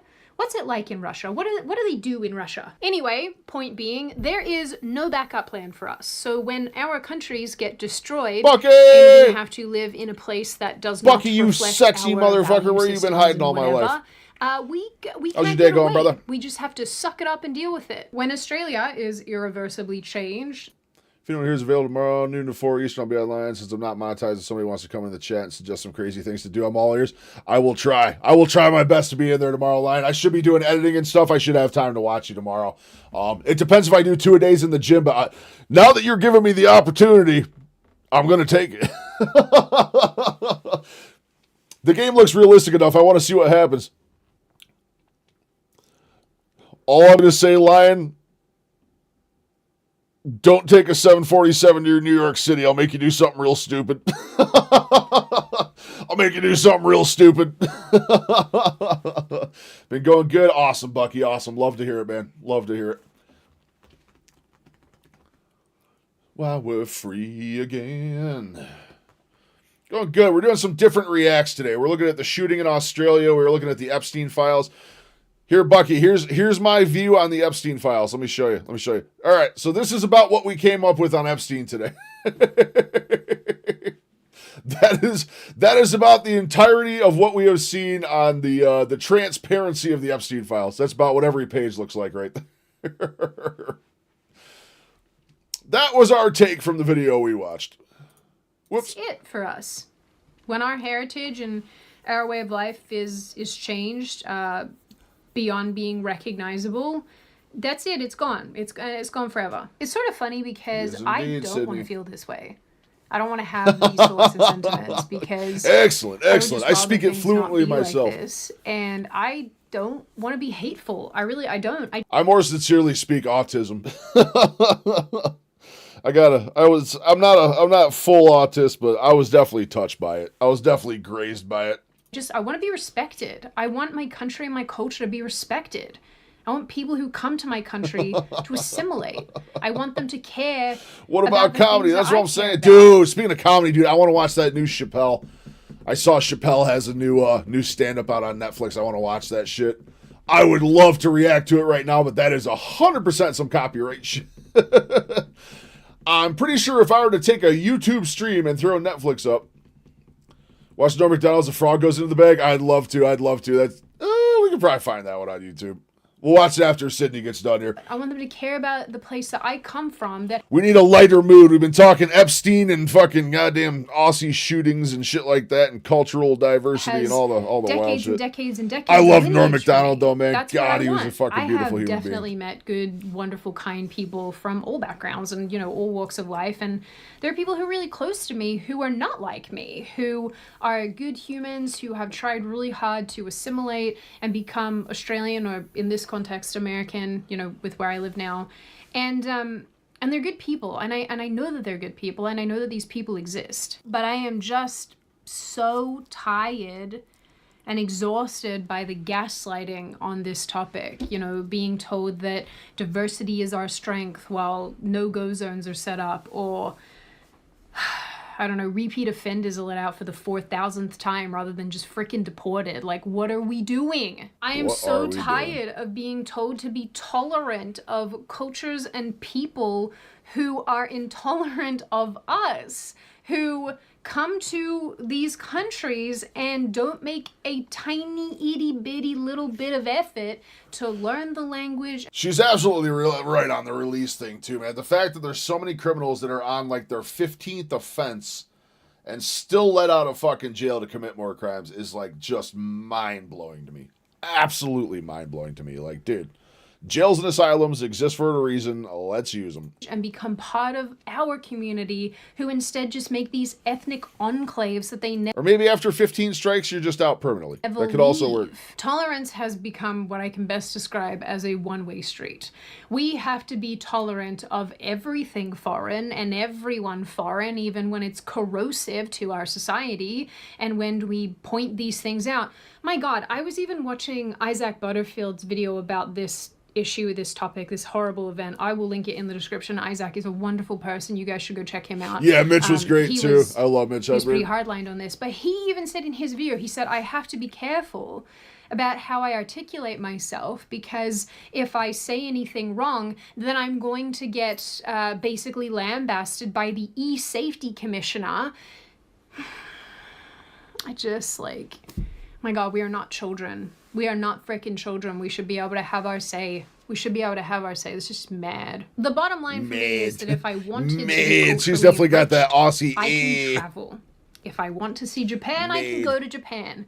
If I want a little bit of Korea, I can go to Korea. If I want to go to India, I can go to India. If I want to see something in Africa, I can go to Nigeria. There are all these places that I can go to with their own unique cultures that I can experience on their home soil and really get something genuinely enriching out of it. And if someone wants to experience Australian culture, they should be able to come to Australia and see Australians in Australia with the Australian identity, Australian culture, and not 500 other cultures that have all been mashed together to create this horrible Cronenberg culture of multiculturalism that doesn't resemble Australianness at all. Preach, Sydney, it's so funny because I had a couple friends read this video, like my thoughts on it before I filmed, and they were like, I don't think you're going hard enough. And I'm like, yeah, well, I still have to post this on YouTube and hope that my audience doesn't scream at me in the comments. So, you know, we're not going to be too mean. But one point that one of my friends did make, and I think this is a really good one, she said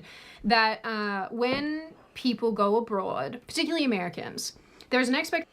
My wife just texted me. She's renting a house. She works out of town half the time right now.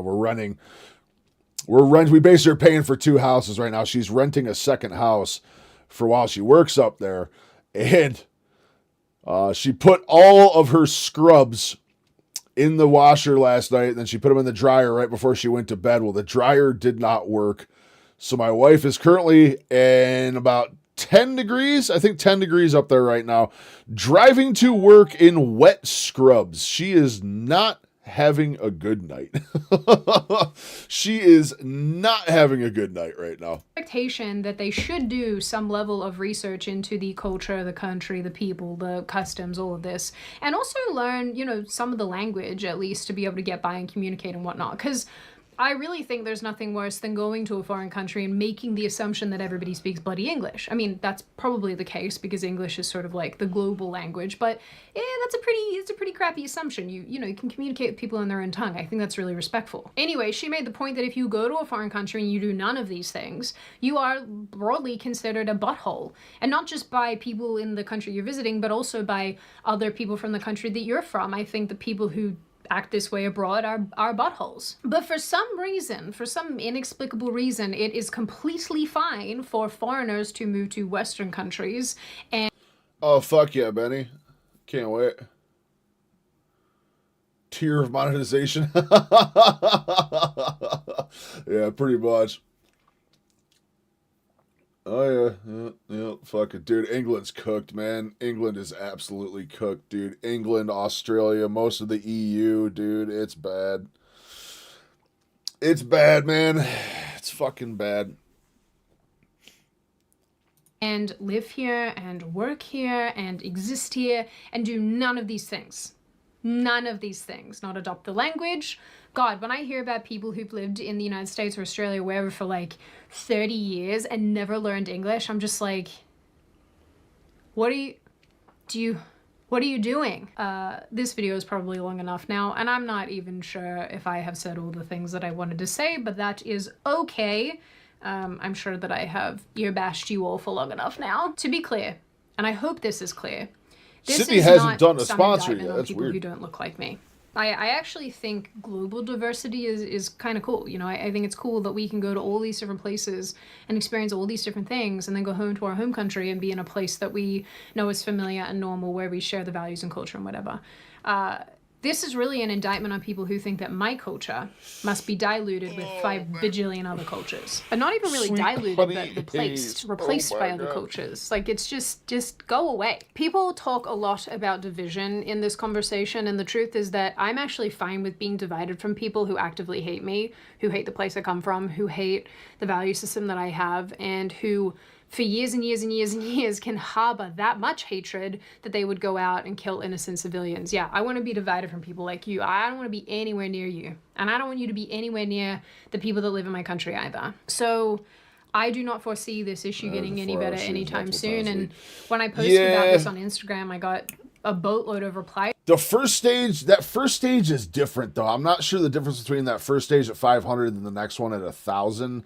I don't think, I'm not sure which one gives you ad revenue.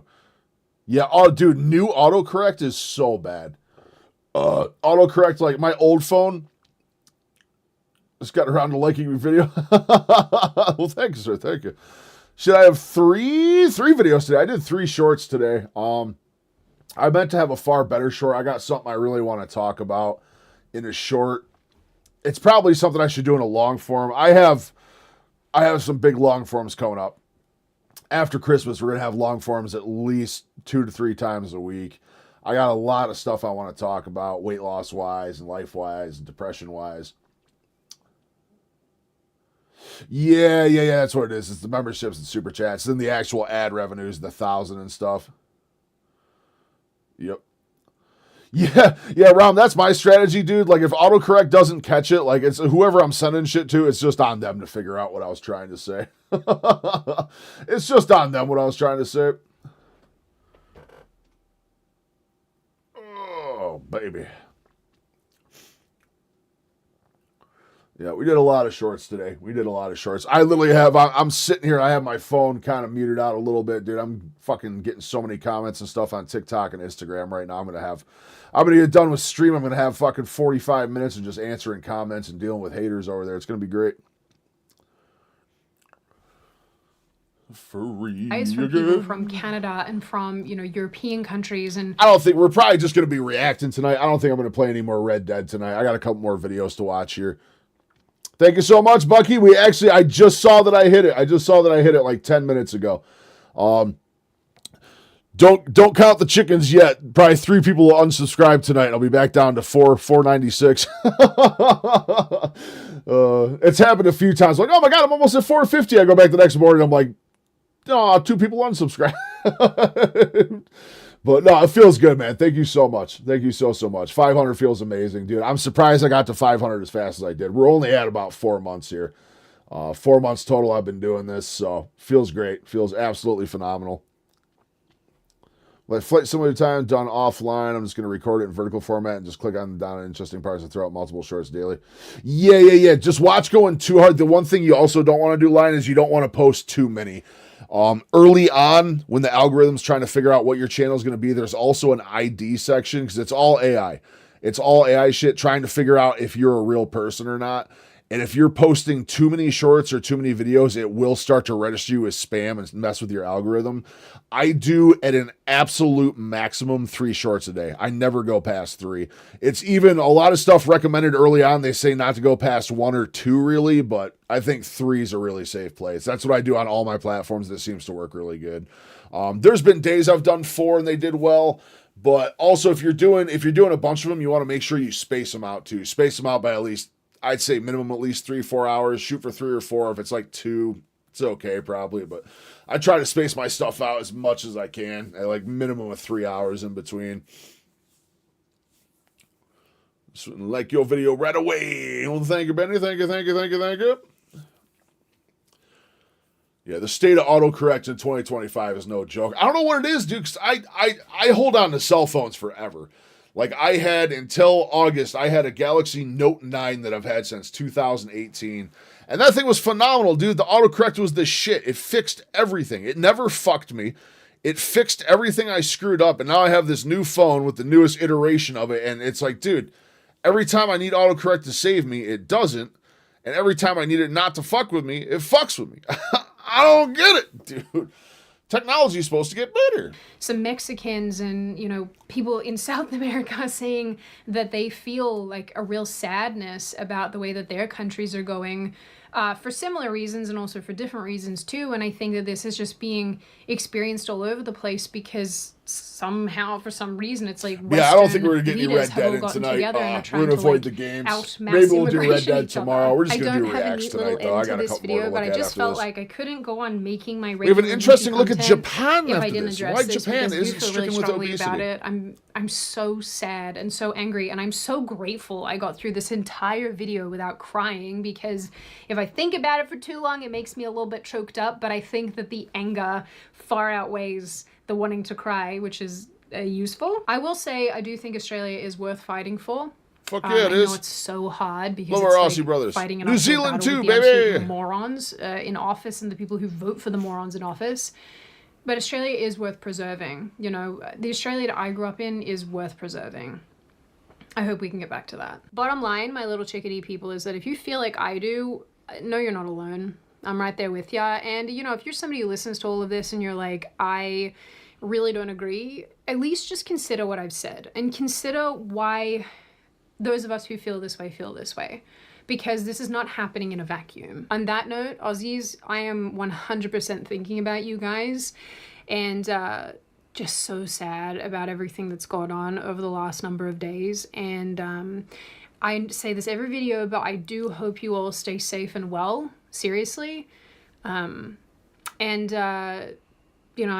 just am grateful for this community and being given the opportunity to say the things I want to say here, even if some of you don't love it, that's okay. But yeah, I will see your little derpy faces in the next video. Awesome look. Awesome video by Sydney. Woke doing predictive analysis and think it knows better than you. You have been lied to about your body. What really hurts your joints? No, I'm very interested to watch that, but I'll save that for my own watching. I want to take a look like this and why Japan isn't plagued by obesity. Another good look by Joseph Everett. Awesome channel. Guys should check him out. It's from about a month ago, but we're going to check it out because, obesity is the name of our game around here, boys. It's what we know. It's what we do. America to Tokyo. Get an expert to help you do some field work and make some careful observations of the people walking around the streets of Japan. That would be a complete waste of time because it only takes about 15 seconds to realize that Americans are way fatter than Japanese people. What is considered fat here is like considered normal in the United States. When I first came here, I felt Farmer like Donald Frog, you're right. That's what I was going to do it.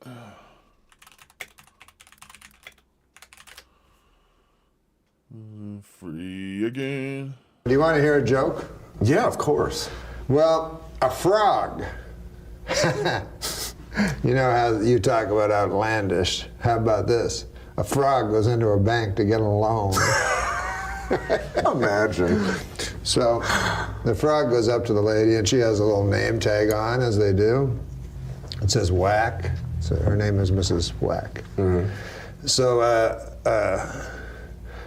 can I get a loan? Well, I don't know. You're a frog. Well, I want a loan. Well, what's your name? Kermit. You're not Kermit the Frog. No, no, no. I was named after him. The name's Kermit Jagger. My father's Mick Jagger, and my mother's a frog. He fucked a frog. and I'm his offspring. You see? Well, anyways, I want a loan for a lily pad. Well, you can't, I don't know if you can have one. Do you have any collateral? Well, I have this. The frog pulls out a little shiny pink elephant, you know, and a little shiny pink elephant. This is my collateral. So Mrs. Wack looks at it, and her name's Patty. I don't think this is much collateral, you know, but I'll talk to the bank manager about it, you know. There's a frog out there, Kermit Jagger, gave me this damn thing. Did you know, have any idea what this is? The bank manager says, let me see now. What is this? This is a knick-knack, Patty Whack. Give the frog a loan. His old man's a rolling stone. So much involved. A lot of moving parts. Yeah, a lot of, it all came together there. He's fucking, dude, the best part about Norm Macdonald is, dude, he literally has some of the corniest jokes in the world, but his delivery just makes everything, man. His delivery is so, so good. Japan still has diabetes rates compared to most countries, so I don't know. They may not be obese, but they still got issues. Interesting. Well, let's see why they're not fat anyway. Awesome suggestion, Bucky. Fucking dude. I love Norm. He's so good. Dude. Obesity rate is nearly 10 times that of Japan. Japan's is 4.5%, but America's is 40%. So are Japanese people just thin, or are they actually healthier? No, yeah, they're like way healthier than Americans. Japan has about one half the diabetes, one third the death from heart disease, one third. I used to work for, when I worked in sales, the guy that owned the company was Chinese. I mean, he's straight immigrated from China. And this dude was a string bean. He's probably like 5'10", maybe like 120 pounds soaking wet. Dude was just tiny. Absolute string bean. And he was telling us a story about when he was in China. And he was actually in China, he was getting made fun of for being overweight. And this dude was 120 pounds at 5'10", dude. He's like, oh, I was sitting in a chair. Sitting in a chair, and guy owning the restaurant goes, hey, fat boy. And I started looking around, like, who is it? Hey, you fat boy. It's like, dude, what they consider obese over there is not even on the charts with what we are here. Let's get through this one, Bucky. We'll just end on that note. Let's get through this video. We got 13 minutes to analyze this Japan thing, and as soon as we get done, we'll go through a bunch of comedy stuff. You just keep throwing suggestions, and we'll see if I get copyrighted or not. The depression, 1/4 the rate of anxiety disorders, and 1/8 the childhood ADHD of America. So, how do they do it? Well, there's 7 specific things that we have to look at to see how they manage to stay so healthy. Let's start with something really simple. Japanese people eat a lot more real food. With processed foods making up 58.3% of their diet, Americans eat about twice as much processed food as Japanese people. That's a good start. Protein. Of course, you can get very... All you have to do is be the type of American that Japanese think you are and end up in like some Japanese or Chinese commercials, dude, and that's how you make it. That's where the money is. That's what the money is. I just got to get beautiful and yoked enough where they want me in their commercials. Types of processed food here if you want, but people just eat less of it. When I took my 2 friends from Europe to this yakitori place in Shinjuku, they kept saying how amazing pretty much every single dish was. But the rating for this place on Japan's most popular restaurant rating website, Tabelog, didn't even break 3.5 stars. Even for cheap, reasonably priced places, the standard for food quality here in Japan is so high that people are very picky.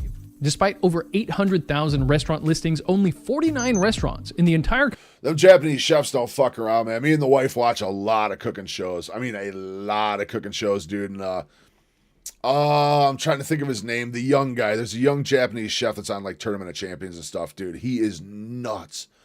He is nuts, dude. Are you cosplaying a mosquito? Do I look like a mosquito? Why am I a mosquito? What?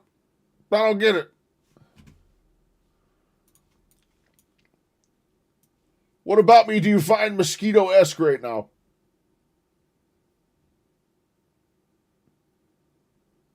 I don't know why I'm a skeeter. Why am I a skeeter?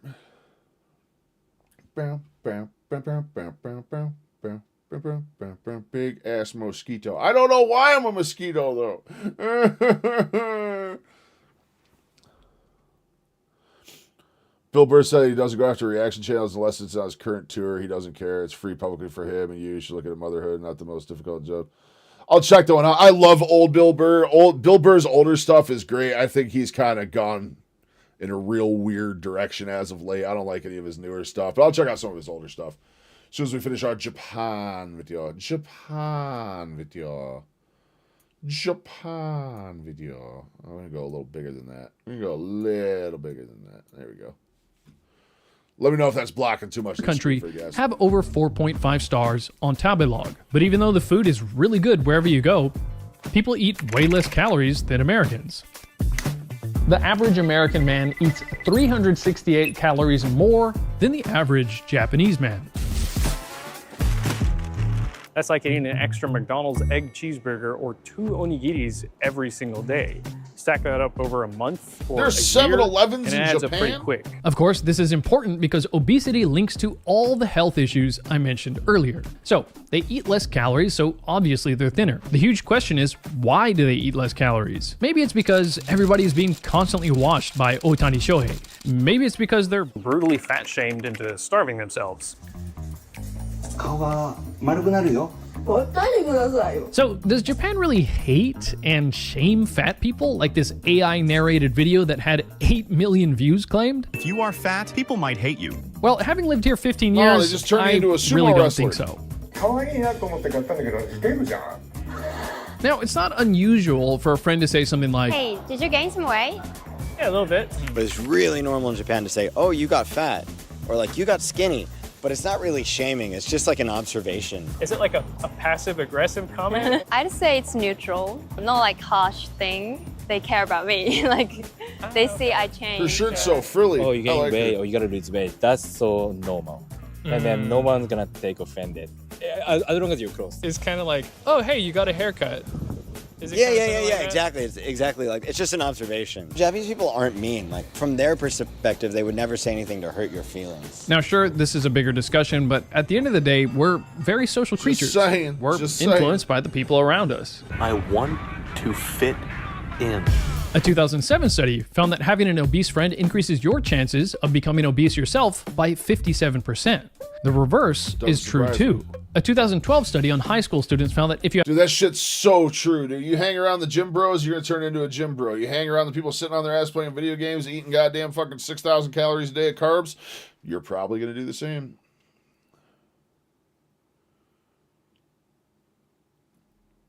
Yeah, but I mean, no one's doing carnivore here, you know what I mean? In this video.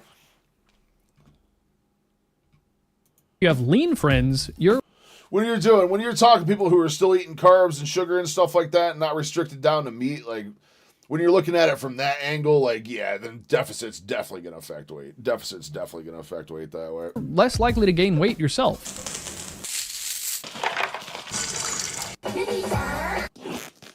If you visit Tokyo for very long at all, you'll immediately notice how walkable the city is. This, of course, translates to naturally doing tons of walking, which is a daily reality. Yeah, for the you know what I mean? people It's like, working here. it's so easy to look at it that way when you like compare it to carnivore terms, but when you're looking at just an overall like this, it's a complete different story.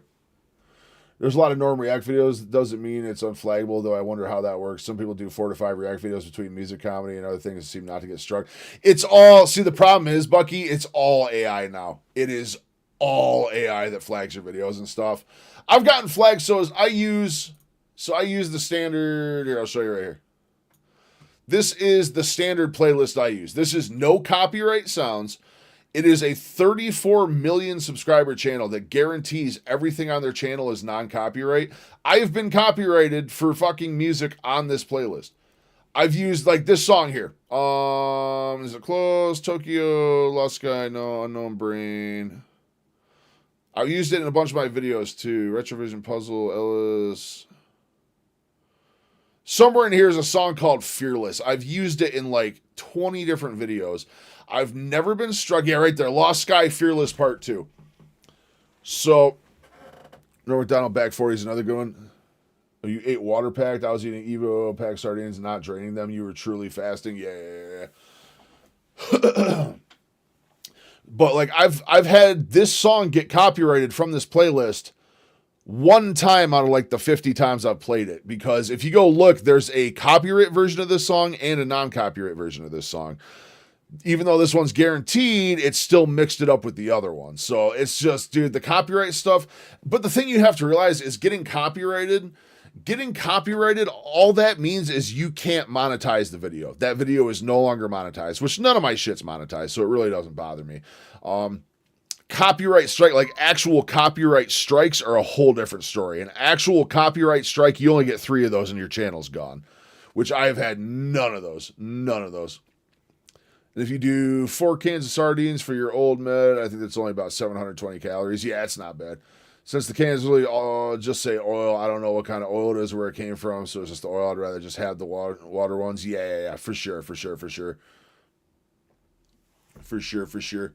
All right, let's get back to this one. Easily, at any day, it was a 10,000 step day. Japanese walking. What is this? When you move out of cities like Tokyo with amazingly efficient public transportation, people of course start to walk less. But even with that in mind, looking at nationwide averages, the average Japanese person walks at least 1,300 more steps than Americans every single day. You might have seen videos online of people just pass out in the street after a night of drinking. Indeed, I do see this if I'm out early on the weekend. While this isn't something to be celebrated and is definitely not good for health, it does suggest people aren't as worried as, say, Americans about crime. Safety isn't the first thing you'd think of when it comes to health, but stress can affect everything from mental health to heart health to even making you fatter and hungrier. And why is he eating the newspaper? Is extremely safe. The stats suggest the risk of getting your phone, wallet, or bag stolen in Japan is 1/20th the risk in America. Hey, you dropped your wallet. Oh, thanks. This isn't uncommon. About 5 years ago, Jason Ray made a video where he dropped a wallet with money and a credit card in the streets of Tokyo 50 times. And someone quickly picked it up and gave it back to him all 50 times. From New Jersey to Manhattan, cell phone thefts are happening all across the area. Snatched phones right out of hands as New Yorkers were walking by. Around 6:30 in the morning, there was this guy dressed in business casual, and he was passed out like this, and his phone was 5 feet in front of him. No one took it, of course. My wife has lost stuff on the train before, and you go and you make a phone call. They say, we located your package, we located your phone, and it's there, intact, with everything in place. Just last year, Good Samaritans in Tokyo handed over 147,000 lost smartphones and over 340,000 lost wallets into the police. Gotta love that. And this is just in Tokyo. Little police boxes like this are basically everywhere. They're around most of the stations. I would fucking love, dude. Japan is honestly one of my #1 destinations, dude. If I get to the point where I can travel again and go see the world a little bit, dude, I would love to. He ain't going to talk to eat a shit ton of meat compared to most places, is he? Probably not. Although this guy has had a lot of videos on carnivore. He's done a lot of carnivore stuff from what I've seen. I don't think it's his main focus as a channel, but God, I would love to go over there, dude. Japan seems like such a cool visit. Such a cool visit. Never could I live there and work there. Their work culture in Japan is insane. Absolutely insane. Love to visit those little Wagyu places, dude. Oh my God. Get some actual fucking A5 Japanese Wagyu. They prepare it right in front of you, dude. Just cooked to melted perfection. Oh my God. That's what we need to look at. Throughout residential areas. In Japan, it's like, oh, I'll go to the coal bomb to check if they have my wallet. But in America, it's like... more than likely, Rom. It's over. Actually, they've been... I'm pretty sure there was mass protests there recently. I'm pretty sure they're turning around on the whole immigration thing. I believe so. Sardine time. Let's go. Ooh, I'm actually feeling a little peckish right now. I am not going to eat again, though. I ate 2 pounds of steak. I am good for the day. I do not need more than that. ポリボックス行ったんですよ。ほんなら見つかって中身確認したらその王将のねこの500円割引の券何枚かパクられて。I'm starting to realize the more I focus on what I'm eating and how much I'm eating and all that other stuff, I'm really starting to notice that how much of the time, and I wonder how much I did this when I was still eating carbs and sugar and eating like dog shit. I wonder how much of the time that I never realized that most of the time I'm sitting here peckish and thinking about food, I'm just thirsty. Like right now I'm feeling like, ooh, I could eat again. Tell you what.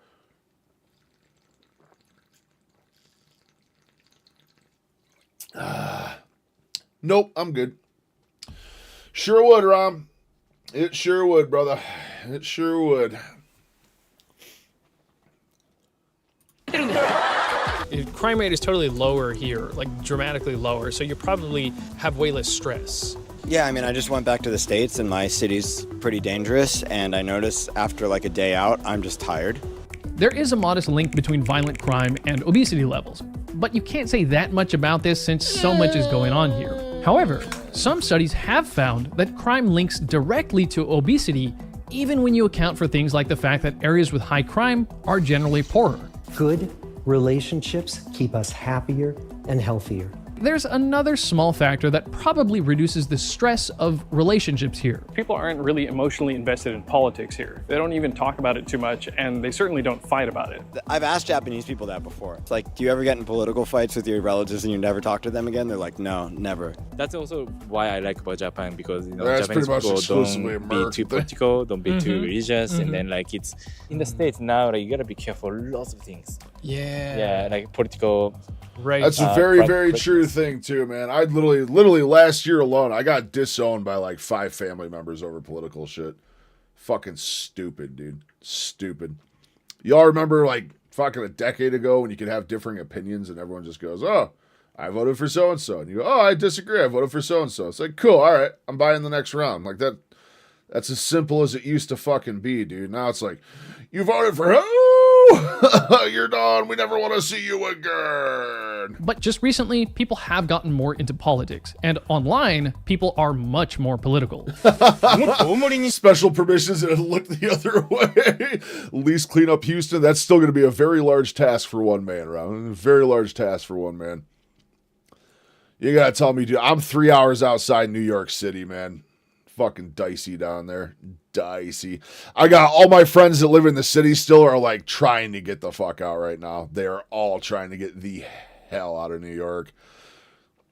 Which also, one of the towns closer to me in New York is starting to catch a lot of runoff from New York City. A lot of people leaving the city. A lot of bad people leaving the city are starting to come up this way. And that's why I live in the middle of the woods. I'm still in a safe spot, but every time I go to town, man, it's spicy environment. Super spicy environment.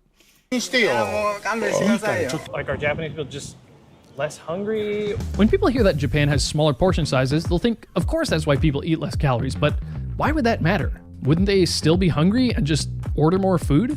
Or grab more snacks at the convenience store after eating their tiny lunches? Well, there's a lot of psychology behind hunger and food portions. Research reveals people are kind of stupid and don't realize how much they eat. Researchers have tested all kinds of foods, even stale popcorn. They find that the bigger the portion size, people generally eat more of what's in front of them, regardless of how hungry. I haven't had a craving. I haven't had an actual food craving. The first few get flayed by is, yeah, that's what I'm saying, dude. Public executions make them great again. I haven't had a food craving, like an actual carb craving, in a while. The way that man just mentioned popcorn, though, that actually hit. That actually hit, dude. I'm not going to do it. I'm locked the fuck in. I am absolutely not going to do it. But man, a big old bag of buttery popcorn sounds so goddamn good right now. Hungry they are. And weirdly enough, bigger portions don't always make haven't had a craving more in like full. 2 weeks. That's because our brains and stomachs don't recognize that we ate 223 calories. We go off visual cues like I ate 1 rice ball. It's not I ate 870 calories, but I ate a bowl of rice, an egg, a plate of beef, miso soup, and some pickles. That explains why I feel like I've eaten so much when I go to Kaiten Sushi. I didn't eat 840 calories of sushi, I ate 7 whole plates of sushi. People tend to want to finish the unit of food they have. Tamales and like a plate, tortillas, a yeah, bowl, dude. a package, a bar, or Fresh a can. warm tortillas. You never know. You Oh, might be satisfied with these tiny dude. cans of soda they have over here, but if you buy the normal one, you'll want to finish it. In one experiment, they got people to eat more than twice as much soup as they thought, just by secretly refilling the bowl. Without the visual cue, the people had no idea how much they really ate. It's not that Japan has small portion sizes, they're just about right for the average person. Rather, America because has of way Christmas, too big yeah. portion sizes. The gut. Probiotics, microbiome, gut health benefits. Microbiome, probiotic, gut health. All right. Can I have another A yogurt? little bit over 10 years ago, the importance of gut health and fermented foods got a lot more mainstream attention in America. But various times. For those of you close to my age, man, Jamie Lee Curtis back in the late 80s, early 90s, man. God damn, dude. That woman in a leotard. Whew, man. Many a teenager lost his spank bank Types to of that pickled one. vegetables and all kinds of fermented foods like miso or natto have been a big part of Japanese Miso food culture and natto. for over 1,500 years. 納豆金の粒新発売。ああ、さっぱりと漬物百選。 Any Japanese supermarket you walk into will have a decent selection of Japanese pickles, other fermented foods, and even various types of Who's the kimchi. sponsors? I think Also we'll at the hit those as supermarket soon as and we're even done at with the this. convenience stores, they have a bunch of different types of probiotic yogurt drinks marketed for gut health. In fact, drinks like we got this like 5 minutes left on this. We'll just finish the whole ad. We'll just do a round of stuff. We'll just go in order. We'll just pick whoever wants to see what. We'll do a bunch of comedy stuff. have been around since the 1930s. ヤクルトジョア。飲むヨーグルト。ジョア。 You can even find the probiotic yogurt drinks in some of the vending machines. So gut health may be another reason they stay so healthy. I don't think it's hard to stay thin in Japan at all because I eat like traditional Japanese meal every day, and as long as I follow that meal, I don't think I will ever get fat here. The other thing is it's hard to say what the traditional American meal is. Maybe for breakfast you'd say eggs and bacon with pancakes or toast, but for lunch and dinner it could be anything from mashed potatoes and meatloaf to burger with fries or barbecue to casseroles or gumbo. So what is this? The traditional Japanese meal looks like this. Yeah, I've been suggested probiotic stuff so many times in my life for GI this, GI that, all the other things, missing this, missing that. And dude, I've never noticed a difference doing probiotics. Never once. I was taking them fucking left and right for a while there, and I have never noticed a difference one time. So we have this word ichiju sansai. Ichiju sansai. I mean miso soup and rice. And then 3 different dishes can be vegetables, protein. I usually have this morning, lunch, night, every single day. So that's how I keep my body shape and weight. Pretty much wherever you go, you can get a version of this clean, simple meal format that's not covered in tons of gravy, sauce, or cheese, and doesn't have a side of fries or onion rings. I think we know how to lose weight properly and without so much effort because Japanese food is already healthy. There's 2 simple things to point out here. As you probably guessed, Japanese people in general eat way more rice than bread. You eat more rice or bread? I eat definitely rice, more rice. If you combine rice and wheat consumption, then Japan actually ate about 15% more per person than the USA in 2022.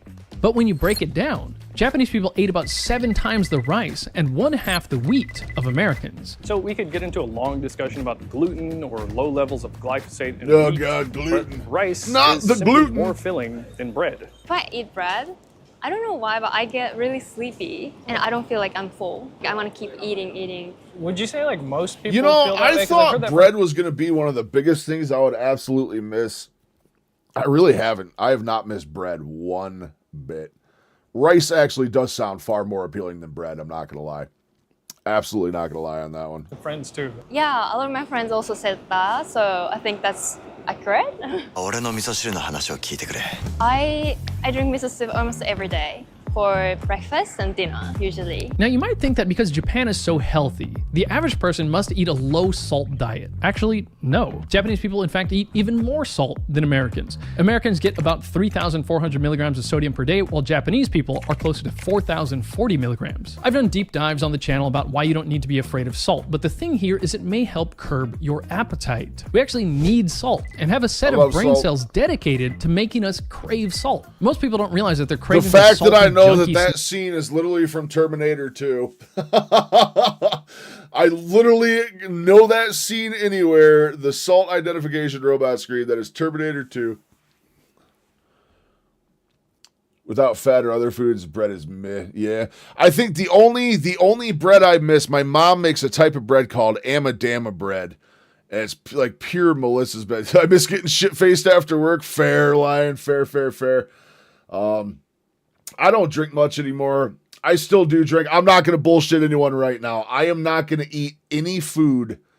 Christmas Day, I'm not going to eat a single food item that is out of bounds. I'm not going to do it. I have venison steak, and that is all I am having for Christmas dinner. I'm not going to have anything else over at that house. That being said, my brother and my father are there. I am more than likely going to have a couple bourbons on Christmas Day. So, they add lard. Yeah. My mom makes this bread. It's molasses bread called Amadama bread. Dude, that shit fresh out of the oven, though. Oh, my God, dude. That shit I can go for. Like some nice homemade bread. Yeah, I can do that. But like store bread, fuck that shit. Fuck that noise, you know what I'm saying? Snacks like potato chips or fries might just be a craving for salt, which could be solved by eating something salty but low calorie like miso soup. Even the convenience stores have a huge variety of instant soups that are low calorie but high sodium. Yeah. No beer. Just bourbon. I'm definitely going to have a bourbon or two with my dad and brother. That's Christmas tradition. That's been Christmas tradition for over 20 years. I break that tradition, I'm an asshole. I break that one, I'm an asshole. Like I'm not gonna bullshit. In full light of transparency for my channel and stream and everything else, I did have a glass of bourbon last Saturday, just one. I stopped at a friend's house and he poured me one glass. I said, "Yay, all right." I had one glass, and that was the weekend I lost 3 pounds. So I did have a glass of bourbon last weekend, and it was the weekend I lost 2.8 pounds over the course of 2 days. So I'm not super scared of it, and I need, just for mental purposes, I need to knock back a couple bourbons and just feel good for the night. Eat a fat edible, have a couple bourbons, chill with the family. It's going to be an awesome time. Awesome time. What are you guys doing for Christmas? You guys got good Christmas plans coming up? The Ichiju in Ichiju Sansai means one soup. And interestingly enough, studies have found that drinking a savory soup before a meal reduces the total calories people eat. Which is probably another reason why it's easy for them to eat less calories. Now, personally, I don't drink miso soup every single morning. What I do is have a glass of Element. I've found that it curbs my appetite and helps me avoid snacks I don't need, probably thanks to the sodium in it. Most people don't realize how important sodium and electrolytes are for keeping your energy levels up in general. That's why Element wouldn't give me a sponsor, because they sponsor channels with 2.3 million subscribers. My 500 does not stand a chance. That's why drinking Element, the sponsor of this video, has become a daily habit for me. Because you lose so much sodium and electrolytes through sweat, I make sure to get extra when I'm sweating a bunch from the heat, from working out, or from going to the sauna. Element tastes great, and my favorite thing is its simple ingredients. It has a balanced mix of electrolytes, sodium, potassium, and magnesium, along with some natural flavors and some stevia. A whole serving has only 2 total carbs. If you want 0 carbs, there's also a raw and flavored type. If you go to DrinkLM... Yeah, I hear you. It's worth it for double time, dude. Double time's the shit. My wife's going to be working, too. My wife's a cardiac nurse. She's working double time that day. She's making triple figures easy. She'll be making triple figures that day. I'm gonna miss her though, man. Finally, I get a day. I get her Wednesday. She'll be home this Wednesday, guys. I cannot wait to see her this Wednesday. And yes, it's for exactly why you think. Number one, she's my best friend, and I miss the shit out of her when she's out of town. But yes, the other reason is exactly what you think. It's been a lonely 6 days, my friends. Lonely 6 days. Supposedly, seed oils cause cirrhosis of the liver more rapidly when consuming alcohol. Then the same lab rats were given saturated fat with alcohol, and it reversed, and vice versa. Interesting. Well, good. We don't want no damn cirrhosis. All right. MNT.com. Be a complete waste of time, because it only takes about 15 seconds to realize that Americans are way fatter than Japanese people. What? Well, we also have to take a break. Are you kidding me? It says it right on the monitor. We have no sponsors. Well, we do have a sponsor, right? You know what's amazing that I didn't know? We have no sponsors. My dad used to call him Take a Shave. Take a shave. He'd get mad at me. But anyway, why didn't you shave? But it's a fantastic. Why didn't you shave? I didn't shave because I wanted to do this commercial and show, you know. Or do you like that look? That is also a part of it. I'll put it this way, there is meat involved. There's definitely a slab of meat involved in that equation. Who would like this look?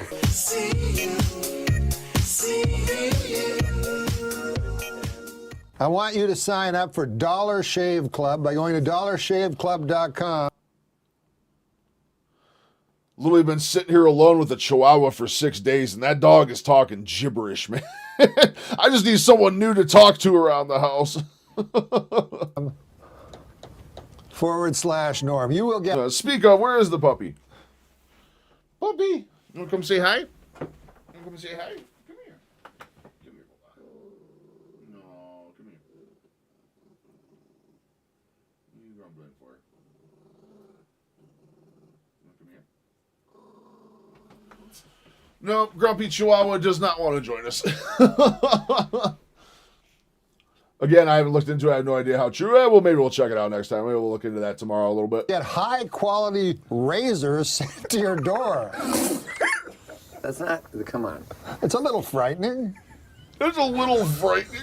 I wouldn't mind it. Do you ever run out of razors and you're like, damn it? Yeah, you can't run out to the store. Yeah, well, you with a don't have to beard. here because you get high-quality razors sent to your door every month, and it's for a fraction of what you pay retail. That's even better. Also makes a great gift for Father's Day. Is your father still alive? No. God damn, Thanks that's a 2 lot. out of 3. He's dead too? Yeah. Oh, well. Oh, this is about your aunt. My aunt? Is she fucking dead? Yes. You don't have a living aunt? Maybe. Adam Egat, do you use the Dollar Shave Club? No, I mean, not today. Yeah, look at you. You go to dollarshave.com. Well, it's perfect for me. I don't Do you want to understand. know how to It's get there? Yes. You go to dollarshave.com /Norm. That's dollarshave.com /Norm. Gotcha. Is it $1 a day for one razor? No. I don't know why they call it Dollar Shave. Huh? $1 a month? Listen, man, I can't answer every question. It's called Dollar Shave Club. Yes, that means it costs you $1 over the course of your lifetime. For $1 a month, I would. have all your shaving needs met? I mean, on your face? Well, you can use it for anything. Well, that's true. Do I have to only use it on my face? No, they have no rules here. Then yeah. Of course, they have no rules. They send fucking razors to your house. I'll check that one out after live. We'll do that one after per this. month? Yeah. You get $1 like per as month. many razors. That's kind of a good deal. Yeah, kind of. That's like, for the whole year, that's like $14. I don't know how they make any money. Can't be high quality. Volume.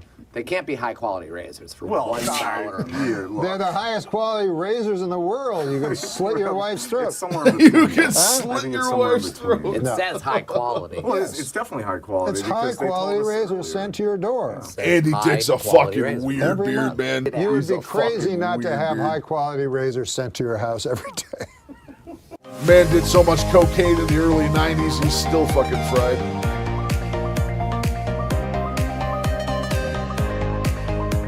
You're going to talk about this thing. We're going to talk about the man. What about the man grace? Is that like a genital cleanser? No! No, my God. What is the man grate, you ask? Okay. Huh? Fine. I didn't, but You didn't ask. It is 100% made in America. Cast iron grilling grates. Iron. You don't pronounce it iron. That's what everybody tells me. It's the iron horse. Like Lou Gehrig was the iron horse of baseball. Is Larry The word King still IRON fucking is alive, dude? iron. Like, the man is already skeletal. He's already skeletal. What a person, how he acts on stage, I bet, dude, I bet. No, iron. Cast iron. Iron? Cast iron grilling grates that are kidding when you say iron? You know what? Don't be like fucking Larry King. That motherfucker, I say iron and he's up my asshole for fucking 4 days. It should be iron. That's what makes English the world's toughest language. Yeah. You know, right? Sure. It is the Because toughest it's the toughest language to To me, learn. it's the easiest. I'm fucking curious, man.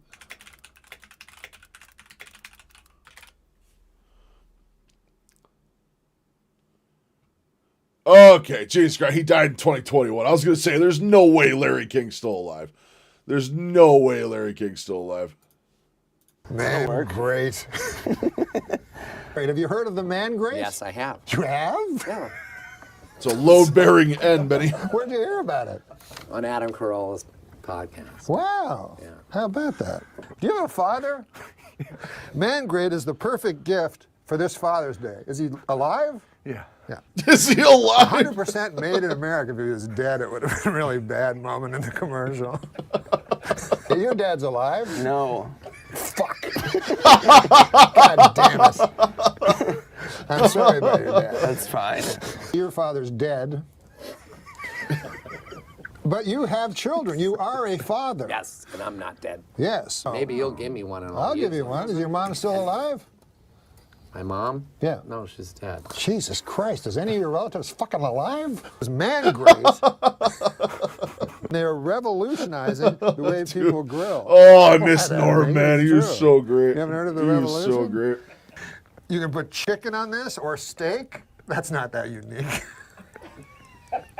It has heavy duty grilling grates. Why are you laughing? You think the grilling grates are flimsy? These are very heavy. Yes, no, but that's part of the charm. It weighs a lot of pounds. Is that heavy? Yeah. Listen, man, what was that fucking Vegas story? Jesus Christ. Sorry. What is in that? Again. It's revolutionizing the way people grill. Jesus. What? I thought it was like a, all right. You want to hear what it has? Yeah. It has heavy-duty grilling grates. Listen. No more dry meat. What do you think of that? Good. You want your meat juicy. Oh, come on now. Don't make it sound like a fucking fat, plumpy, delicious cock. No more flare-ups. You know, in your barbecues, all those big flare-ups. It was named one of 2012's best grilling accessories. There's more fucking facts about the man grate than about Nick. Why are you laughing? You're making a mockery out of the man grate. Chicken, steak, has never tasted so good.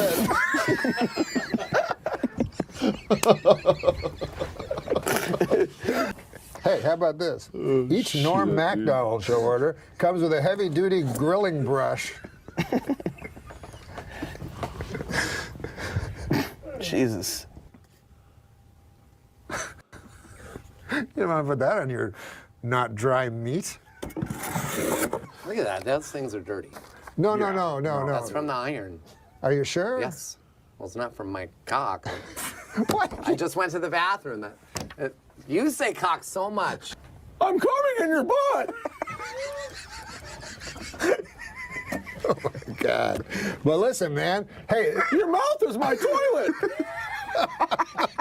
Nick Swartzen's like 50-50 for me, man. I think he's good a lot of the time. The rest of the time, it's just, whew. Again, this commercial is like a mini-series. Are you a jingoist? 100% made in America. 100% cast iron. Mangrate.com. Thank you, Andy. That's yours. You just threw your own going away present with contempt to the floor.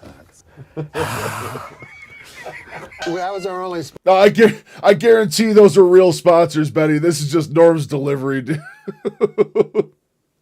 Oh man, it's so great. It's so fucking great.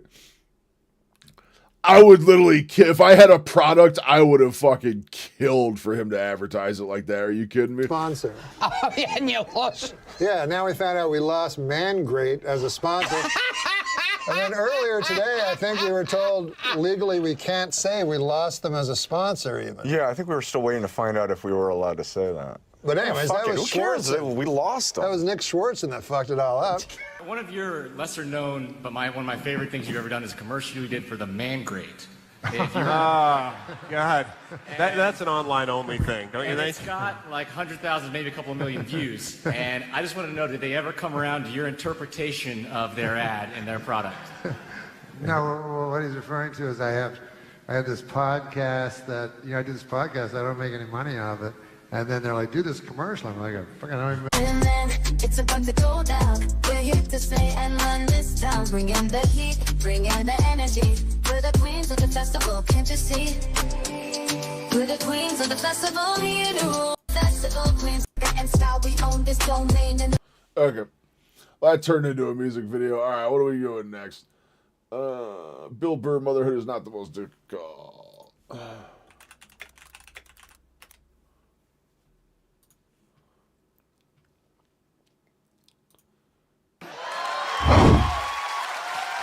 Bill Burr. How are you? Fantastic.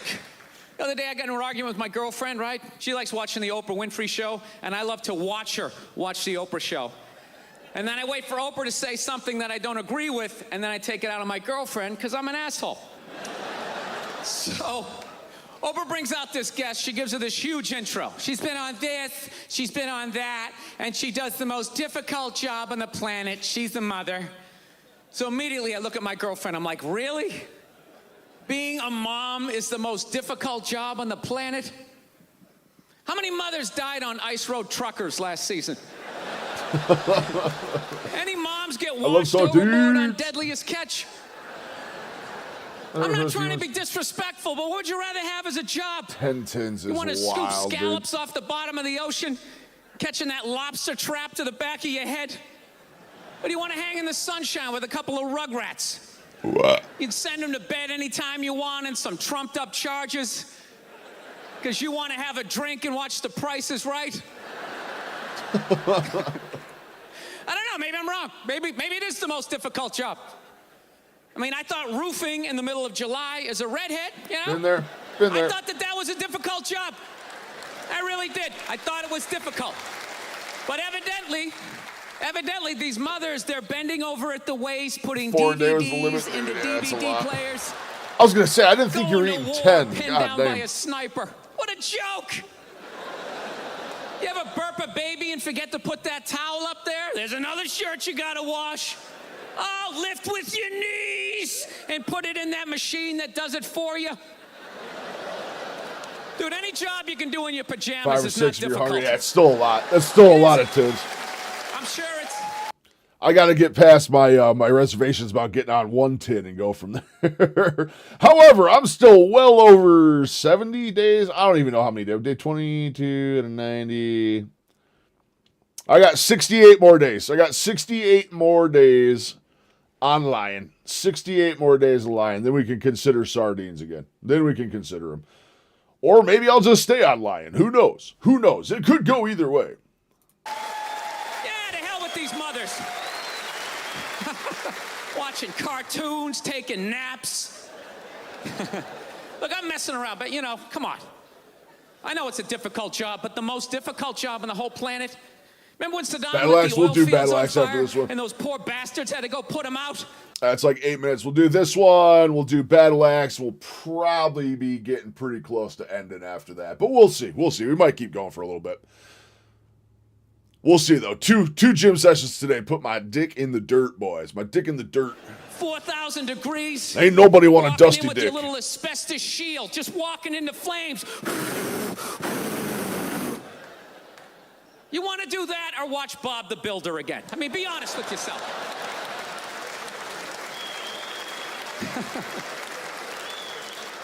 I got a dog recently. I did. I went down to the pound. I got one of those free dogs. Yeah, that's how I say it. I don't say I rescued a dog. I hate when people say that. It's like totally obnoxious. It's complete exaggeration. She's a rescue. Yeah, I rescued her. Really? Did you pull her out of a burning building? Did you jump in a river with your clothes still on with no concern for your own safety? Or did you just go down to the pound and get a free dog? Isn't that what you did? Stop acting like you had to take out a couple of guards, crawl in on your elbows, using hand signals. Dude, you ever go down to the pound? They're just giving them away. They don't even do a background check. You want them? Get out of here. Get them out of here. Who's next? You want a poodle? Come on, you got a perm. It'll be hilarious. Actually, my girlfriend got the dog when I was on the road. I was on the road, she got the dog. Classic girlfriend move, right? That's just a 10 to 15 year commitment. Why would you include me in that decision? What would I need to know? Brother, I need a new dog. Not a new dog. I phrased that incredibly poorly. I phrased that incredibly bad. I need a second dog. My dog, me and the wife spend so much time away from home right now. My dog needs a little homie to hang out with. I need to source a small dog. I'm looking for a small dog. Chihuahua, no Shih Tzus, none of them little crybaby long fur things. Chihuahuas, something along them lines. But tin is only 3.75 ounces, 2 tablespoons of it is the water or oil, so you need about 10 to equate to the 2 pounds of meat I would eat a day. Yeah, I was going to say, that's a pretty good comparison. That's about what I had tonight. Actually, I was probably a little more than that. I was probably about, 2.5 pounds of chuck steak I had tonight. We'll see. I'm excited to scale it in the morning and see what happens from that. But again, I digress. We're going to go down to one weigh-in in a week, boys. One weigh-in a week is enough. 2 is just a little too spicy. Beagle, Beagle will be fantastic. I love a Beagle. Jack Russell, little Jack Russell Terrier will be fine. Been trying to track one down for a little bit. I can't get one till the springtime. I got to wait till the snow's down. Snow's got to be gone so I can do outdoor training and stuff like that. Do their bathroom training, stuff like that. Make sure they're house trained. Don't want to do that. I don't want to be house training a dog when there's like -5 degrees and a foot of snow outside. That's not good for anyone.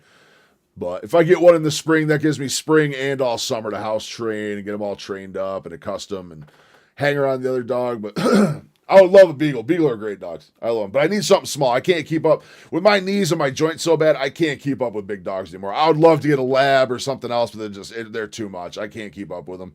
Can't so do we're it. Skyping. I thought you got one of those little shit dogs, you know? Like a Yorkshire Terrier or something you could punt across the room if it got No on the line. Yorkies. I don't like Yorkies. I'm not huge on Yorkies. Something you could take your day out on. You know what I'm saying? No Yorkies, no Shih Tzus, none of them fucking things. Nothing long fur. Beagle, Chihuahua, Skyping. I go, let me something see along it. them So lines. she pans around, and I think I'm going to see, some little Beagles little are hungry little critters, Chihuahua, man. whatever the hell those dogs are. I'm immediately staring at like this hellhound, this just massive dog, and I start freaking out. I'm like, is that a pit bull? Please tell me you didn't get a pit bull. She's like, it's not a pit bull, it's a mix. Mix with what? Another pit bull? Look at that thing. Looks like it's been doing pull-ups its entire life. Its front paws was. If I still had joints, I would be getting a Cane Corso. I've always wanted a Cane Corso Mastiff, but you gotta be able to keep up with them things, and I just can't with my knees. I can't do it. That's too big of a dog pulling on me. I end up blowing a knee out just trying to control the thing. Either that or a boxer. I love boxers. Boxers are such good dogs. They're so fun. Still taped up and shadow boxing. It's got a teardrop tattoo. It's a pit bull. What more do you need to see? Oh, it gets worse. Her and a friend actually didn't get it down at the pound. They found it by the Los Angeles River. Yeah, this thing was the real deal. She's sitting there going, it was out there for 10 days. Don't you think that's sad? No, it's scary. Because judging by its physique, it got plenty of protein over the last week and a half. It wasn't eating nuts and berries, all right? It was choking out joggers. It was twisting heads off of rabbits. You probably can't keep up with a Jack Russell. They're meant for long treks. They're one of them suited for long exercise. A lot of hikers take them because they actually make it. I'll tell you, dude, Kenworth's mostly Jack Russell. Kenworth is a lot of Jack Russell. He's Jack Russell Chihuahua mix all day.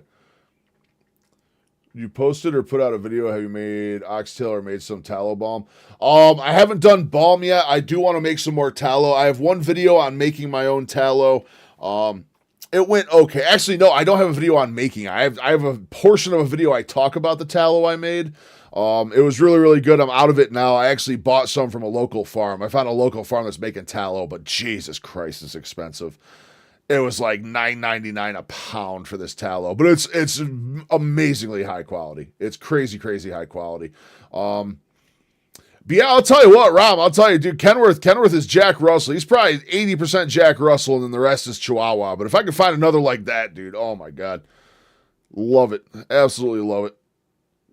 But yeah, full Jack Russell probably would work. See, the problem is I want a pound dog. I want a pound dog. I don't want to go out and buy a purebred or something like that. Pound dog or someone has a little litter would be fine. But dude, finding small dogs in the pound, it doesn't happen because there's like a waiting list of like 50 people waiting for small dogs. The minute they show up, they're just gone. you would post it or put out a video. I mean, oxtail. I haven't done oxtail. I want to do one on oxtail, and I want to make one on ox bile once I get my hands on it. I still want to try ox bile for my GI stuff and see if that helps at all. But we'll see what happens. We'll see what happens. I'm working on so many things. I'm trying to keep track of so many things. But definitely, I have plans for both of those in the future, Benny. I want to do a whole one on tallow and all the uses for it and all the cool things you can do with it. Definitely want to do that. I just need to get stocked up for it. Brought a murderer into the house. You just rescue an alligator while you're at it. Stick it under the bed. Add to the excitement. You know what's great, though? I fell in love with the dog.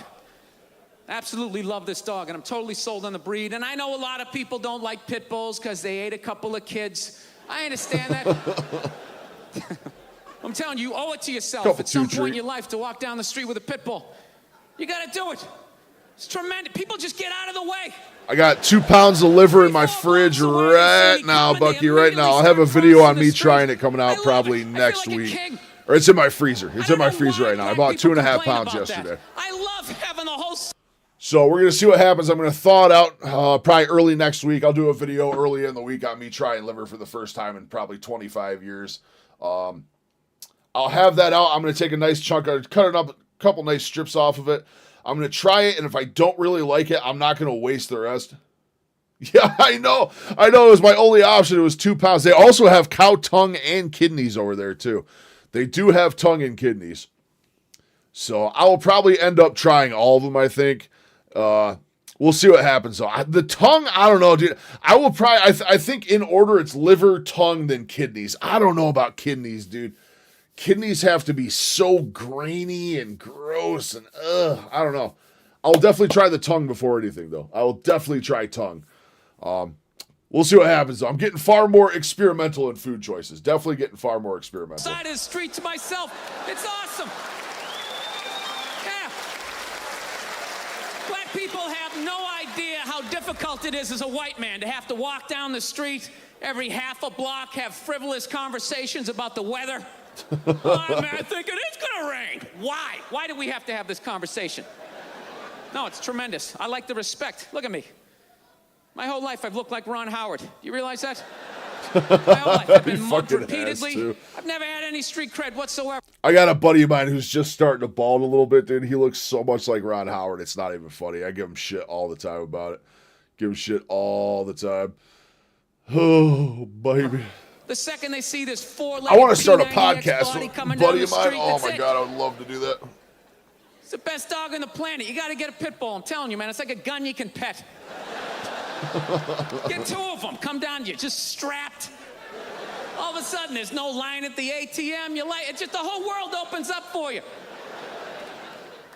All right, let's wrap this up here. I had lunch the other day. I'm a big-time conspiracy theorist. I drive my girlfriend nuts. You know, I think they're about ready to microchip all of us. Yeah, they got this commercial down in the States, you know. You got that commercial up here for Duracell batteries? They're selling batteries, and the commercial is some woman can't find her kid in the park. That's how they're selling batteries. The hell kind of way is that to sell batteries? Do you remember the old commercials? This was back when people were still worried about getting microchipped and trackers in them. And now we all just carry the tracker around in our pocket all day.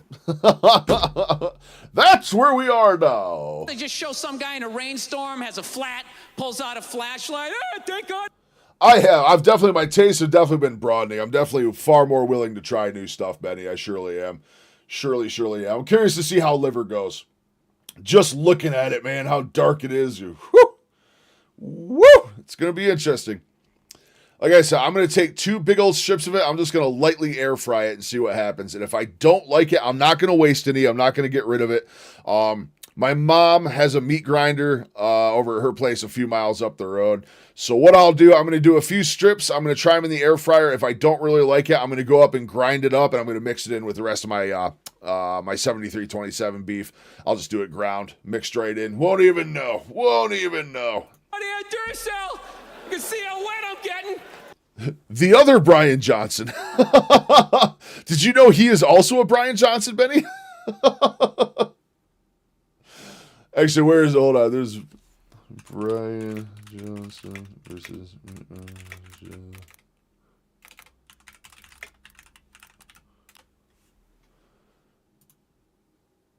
Yeah, there you go, man. They're the same age. They're both Brian Johnson.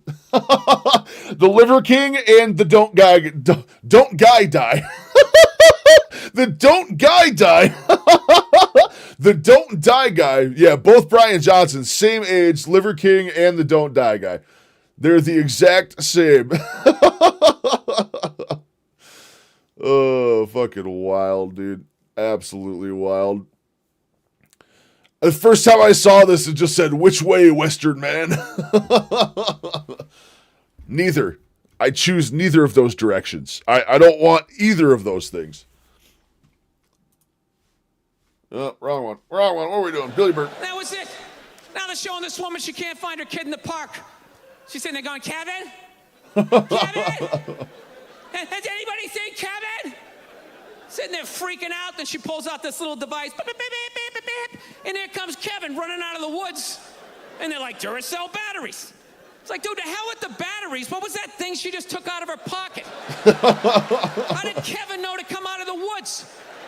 He didn't have an antenna. His sneakers weren't glowing. What the hell is in Kevin that's connected to that device? Don't just show me that like that's normal. Oh, yeah, robot kids. Yeah, must go see mommy.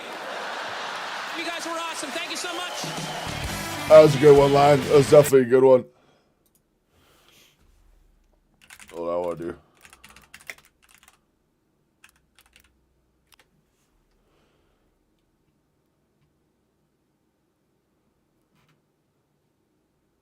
The gay army, dude. Shay goes gay army. This is so The good. gayer the army, the scarier. It's forever, dude. Throughout history. Think of any army throughout history. Imagine them gay. Gay Nazis? Just when you thought those guys couldn't look any sharper. Gay Vikings? Gay Vikings, dude. You're just some villager looking out on the shoreline. You see a bunch of Viking longships coming. You're like, oh no. It's the Vikings. They're gonna rape our wives and daughters. Then they pull up their fucking rainbow flag on their boat. You're just like, oh, fuck. That's way worse. Oh, that's way worse. The gayer the army, the scarier. Oh, good. Did not, but I believe he lived near San Antonio, and I think he now eats more paleo. Yeah. Dude, that guy made so much money doing that Liver King shit. If I could make money like that, I'll become the new Liver King, Betty. I will literally become the new fucking Liver King if that's the thing. Oh, let's ask Grok.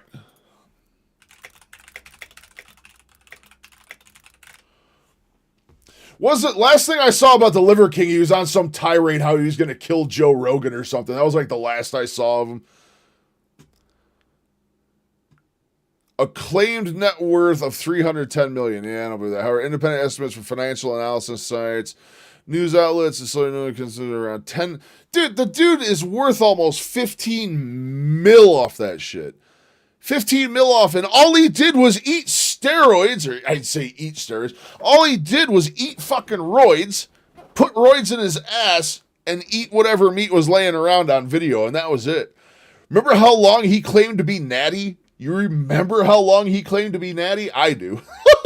I took one look at that dude and said, nope, no, he's full of shit, dude. Oh, we got Norm Battleaxe. We're going to do this one for old Bucky.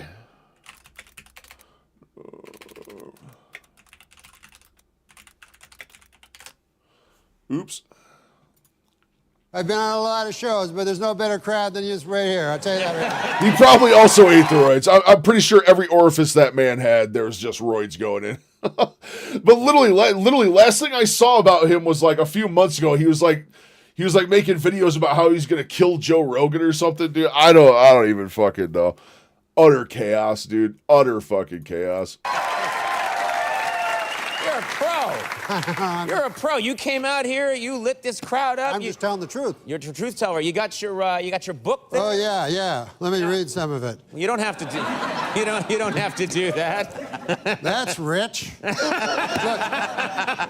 I'll tell you something. Yeah, what's up, pal? This is not a memoir. It says a memoir on it. Oh yeah, well, I thought this was a memoir. I thought this was.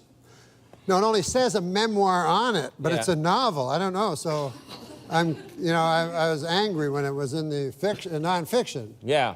Because it's a memoir. It says a memoir. It doesn't mean anything. Eat them, snort them, shove them up your ass. Don't matter. Roids. Right. It's like if you about grapes of wrath. You're like, hey. That's one thing I guess I've never understood, man. I've never understood the want to do roids, like the bodybuilding competitions where like the people that always win have HGH or whatever else. And I'm like, dude, to me that like completely nullifies the whole point of seeing what the human body is capable of. I don't know why. As someone who's slowly beginning to craft my own body right now and try and fix things and repair the damage of obesity and everything else, it's like, I never understood roids.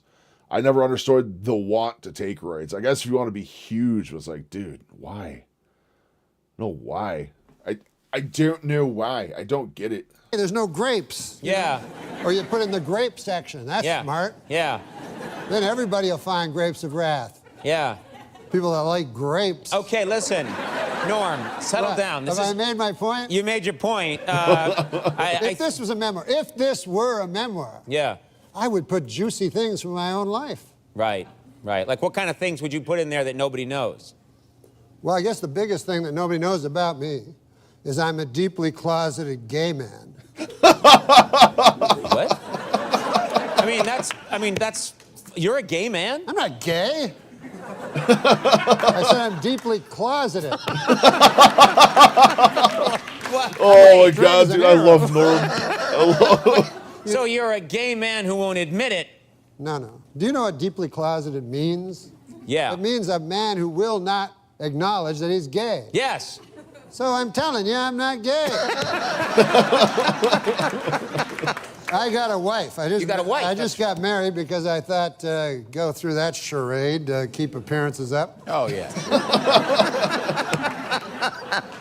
That's the kind of thing you tell if this were a memoir. If this were a memoir. Right. If this were a memoir, I would tell about my wife. What a battle axe. A battle axe? I mean, no one's called their wife a battle axe since 1945. Listen, come. How do you feel about a woman? She's supposed to be my life partner. I look in the mirror the other day and I says to her, I says, honey, I look in the mirror and all I see is a fat, ugly old man. And I need you to give me a compliment. She says, all right then. Your eyesight is damn near perfect. I said, you dirty dog.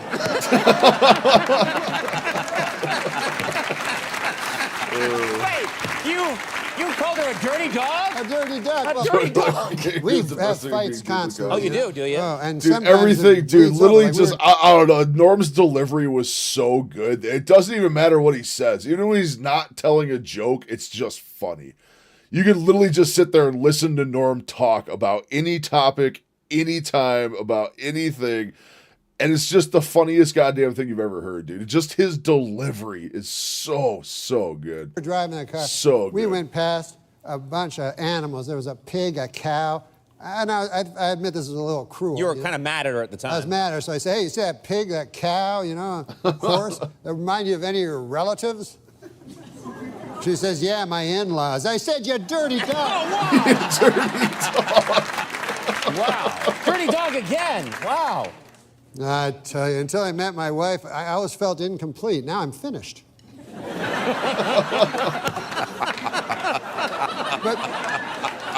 I will say this. What is going on? I will say this. What is this What is going on? I will say this is this. a 1935 radio show. Henny Youngman, ladies and gentlemen. Okay. What's that you say there, Norm? Let me see. Norm, what's that you say? Tell us more, Norm. We're going to take a break for Chesterfield figurettes. Well, let me say something more modern and stylish then. Okay. My wife went into a coma. Oh, sorry to hear that. And the doctor said to me, you won't hear this from any 1935 comic. He says to me, there's one way to wake her up, but it's a little unconventional. You go in there and you have oral sex with her. I said, by God. He says, I've seen it work. I said, well, I'm willing to try.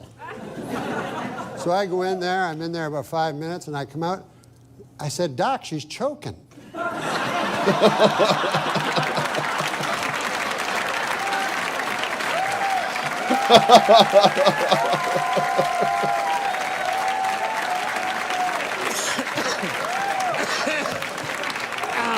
But that's modern medicine for you. That's modern medicine. We're going to take a break. I'm going to find out what's happening here. That's modern.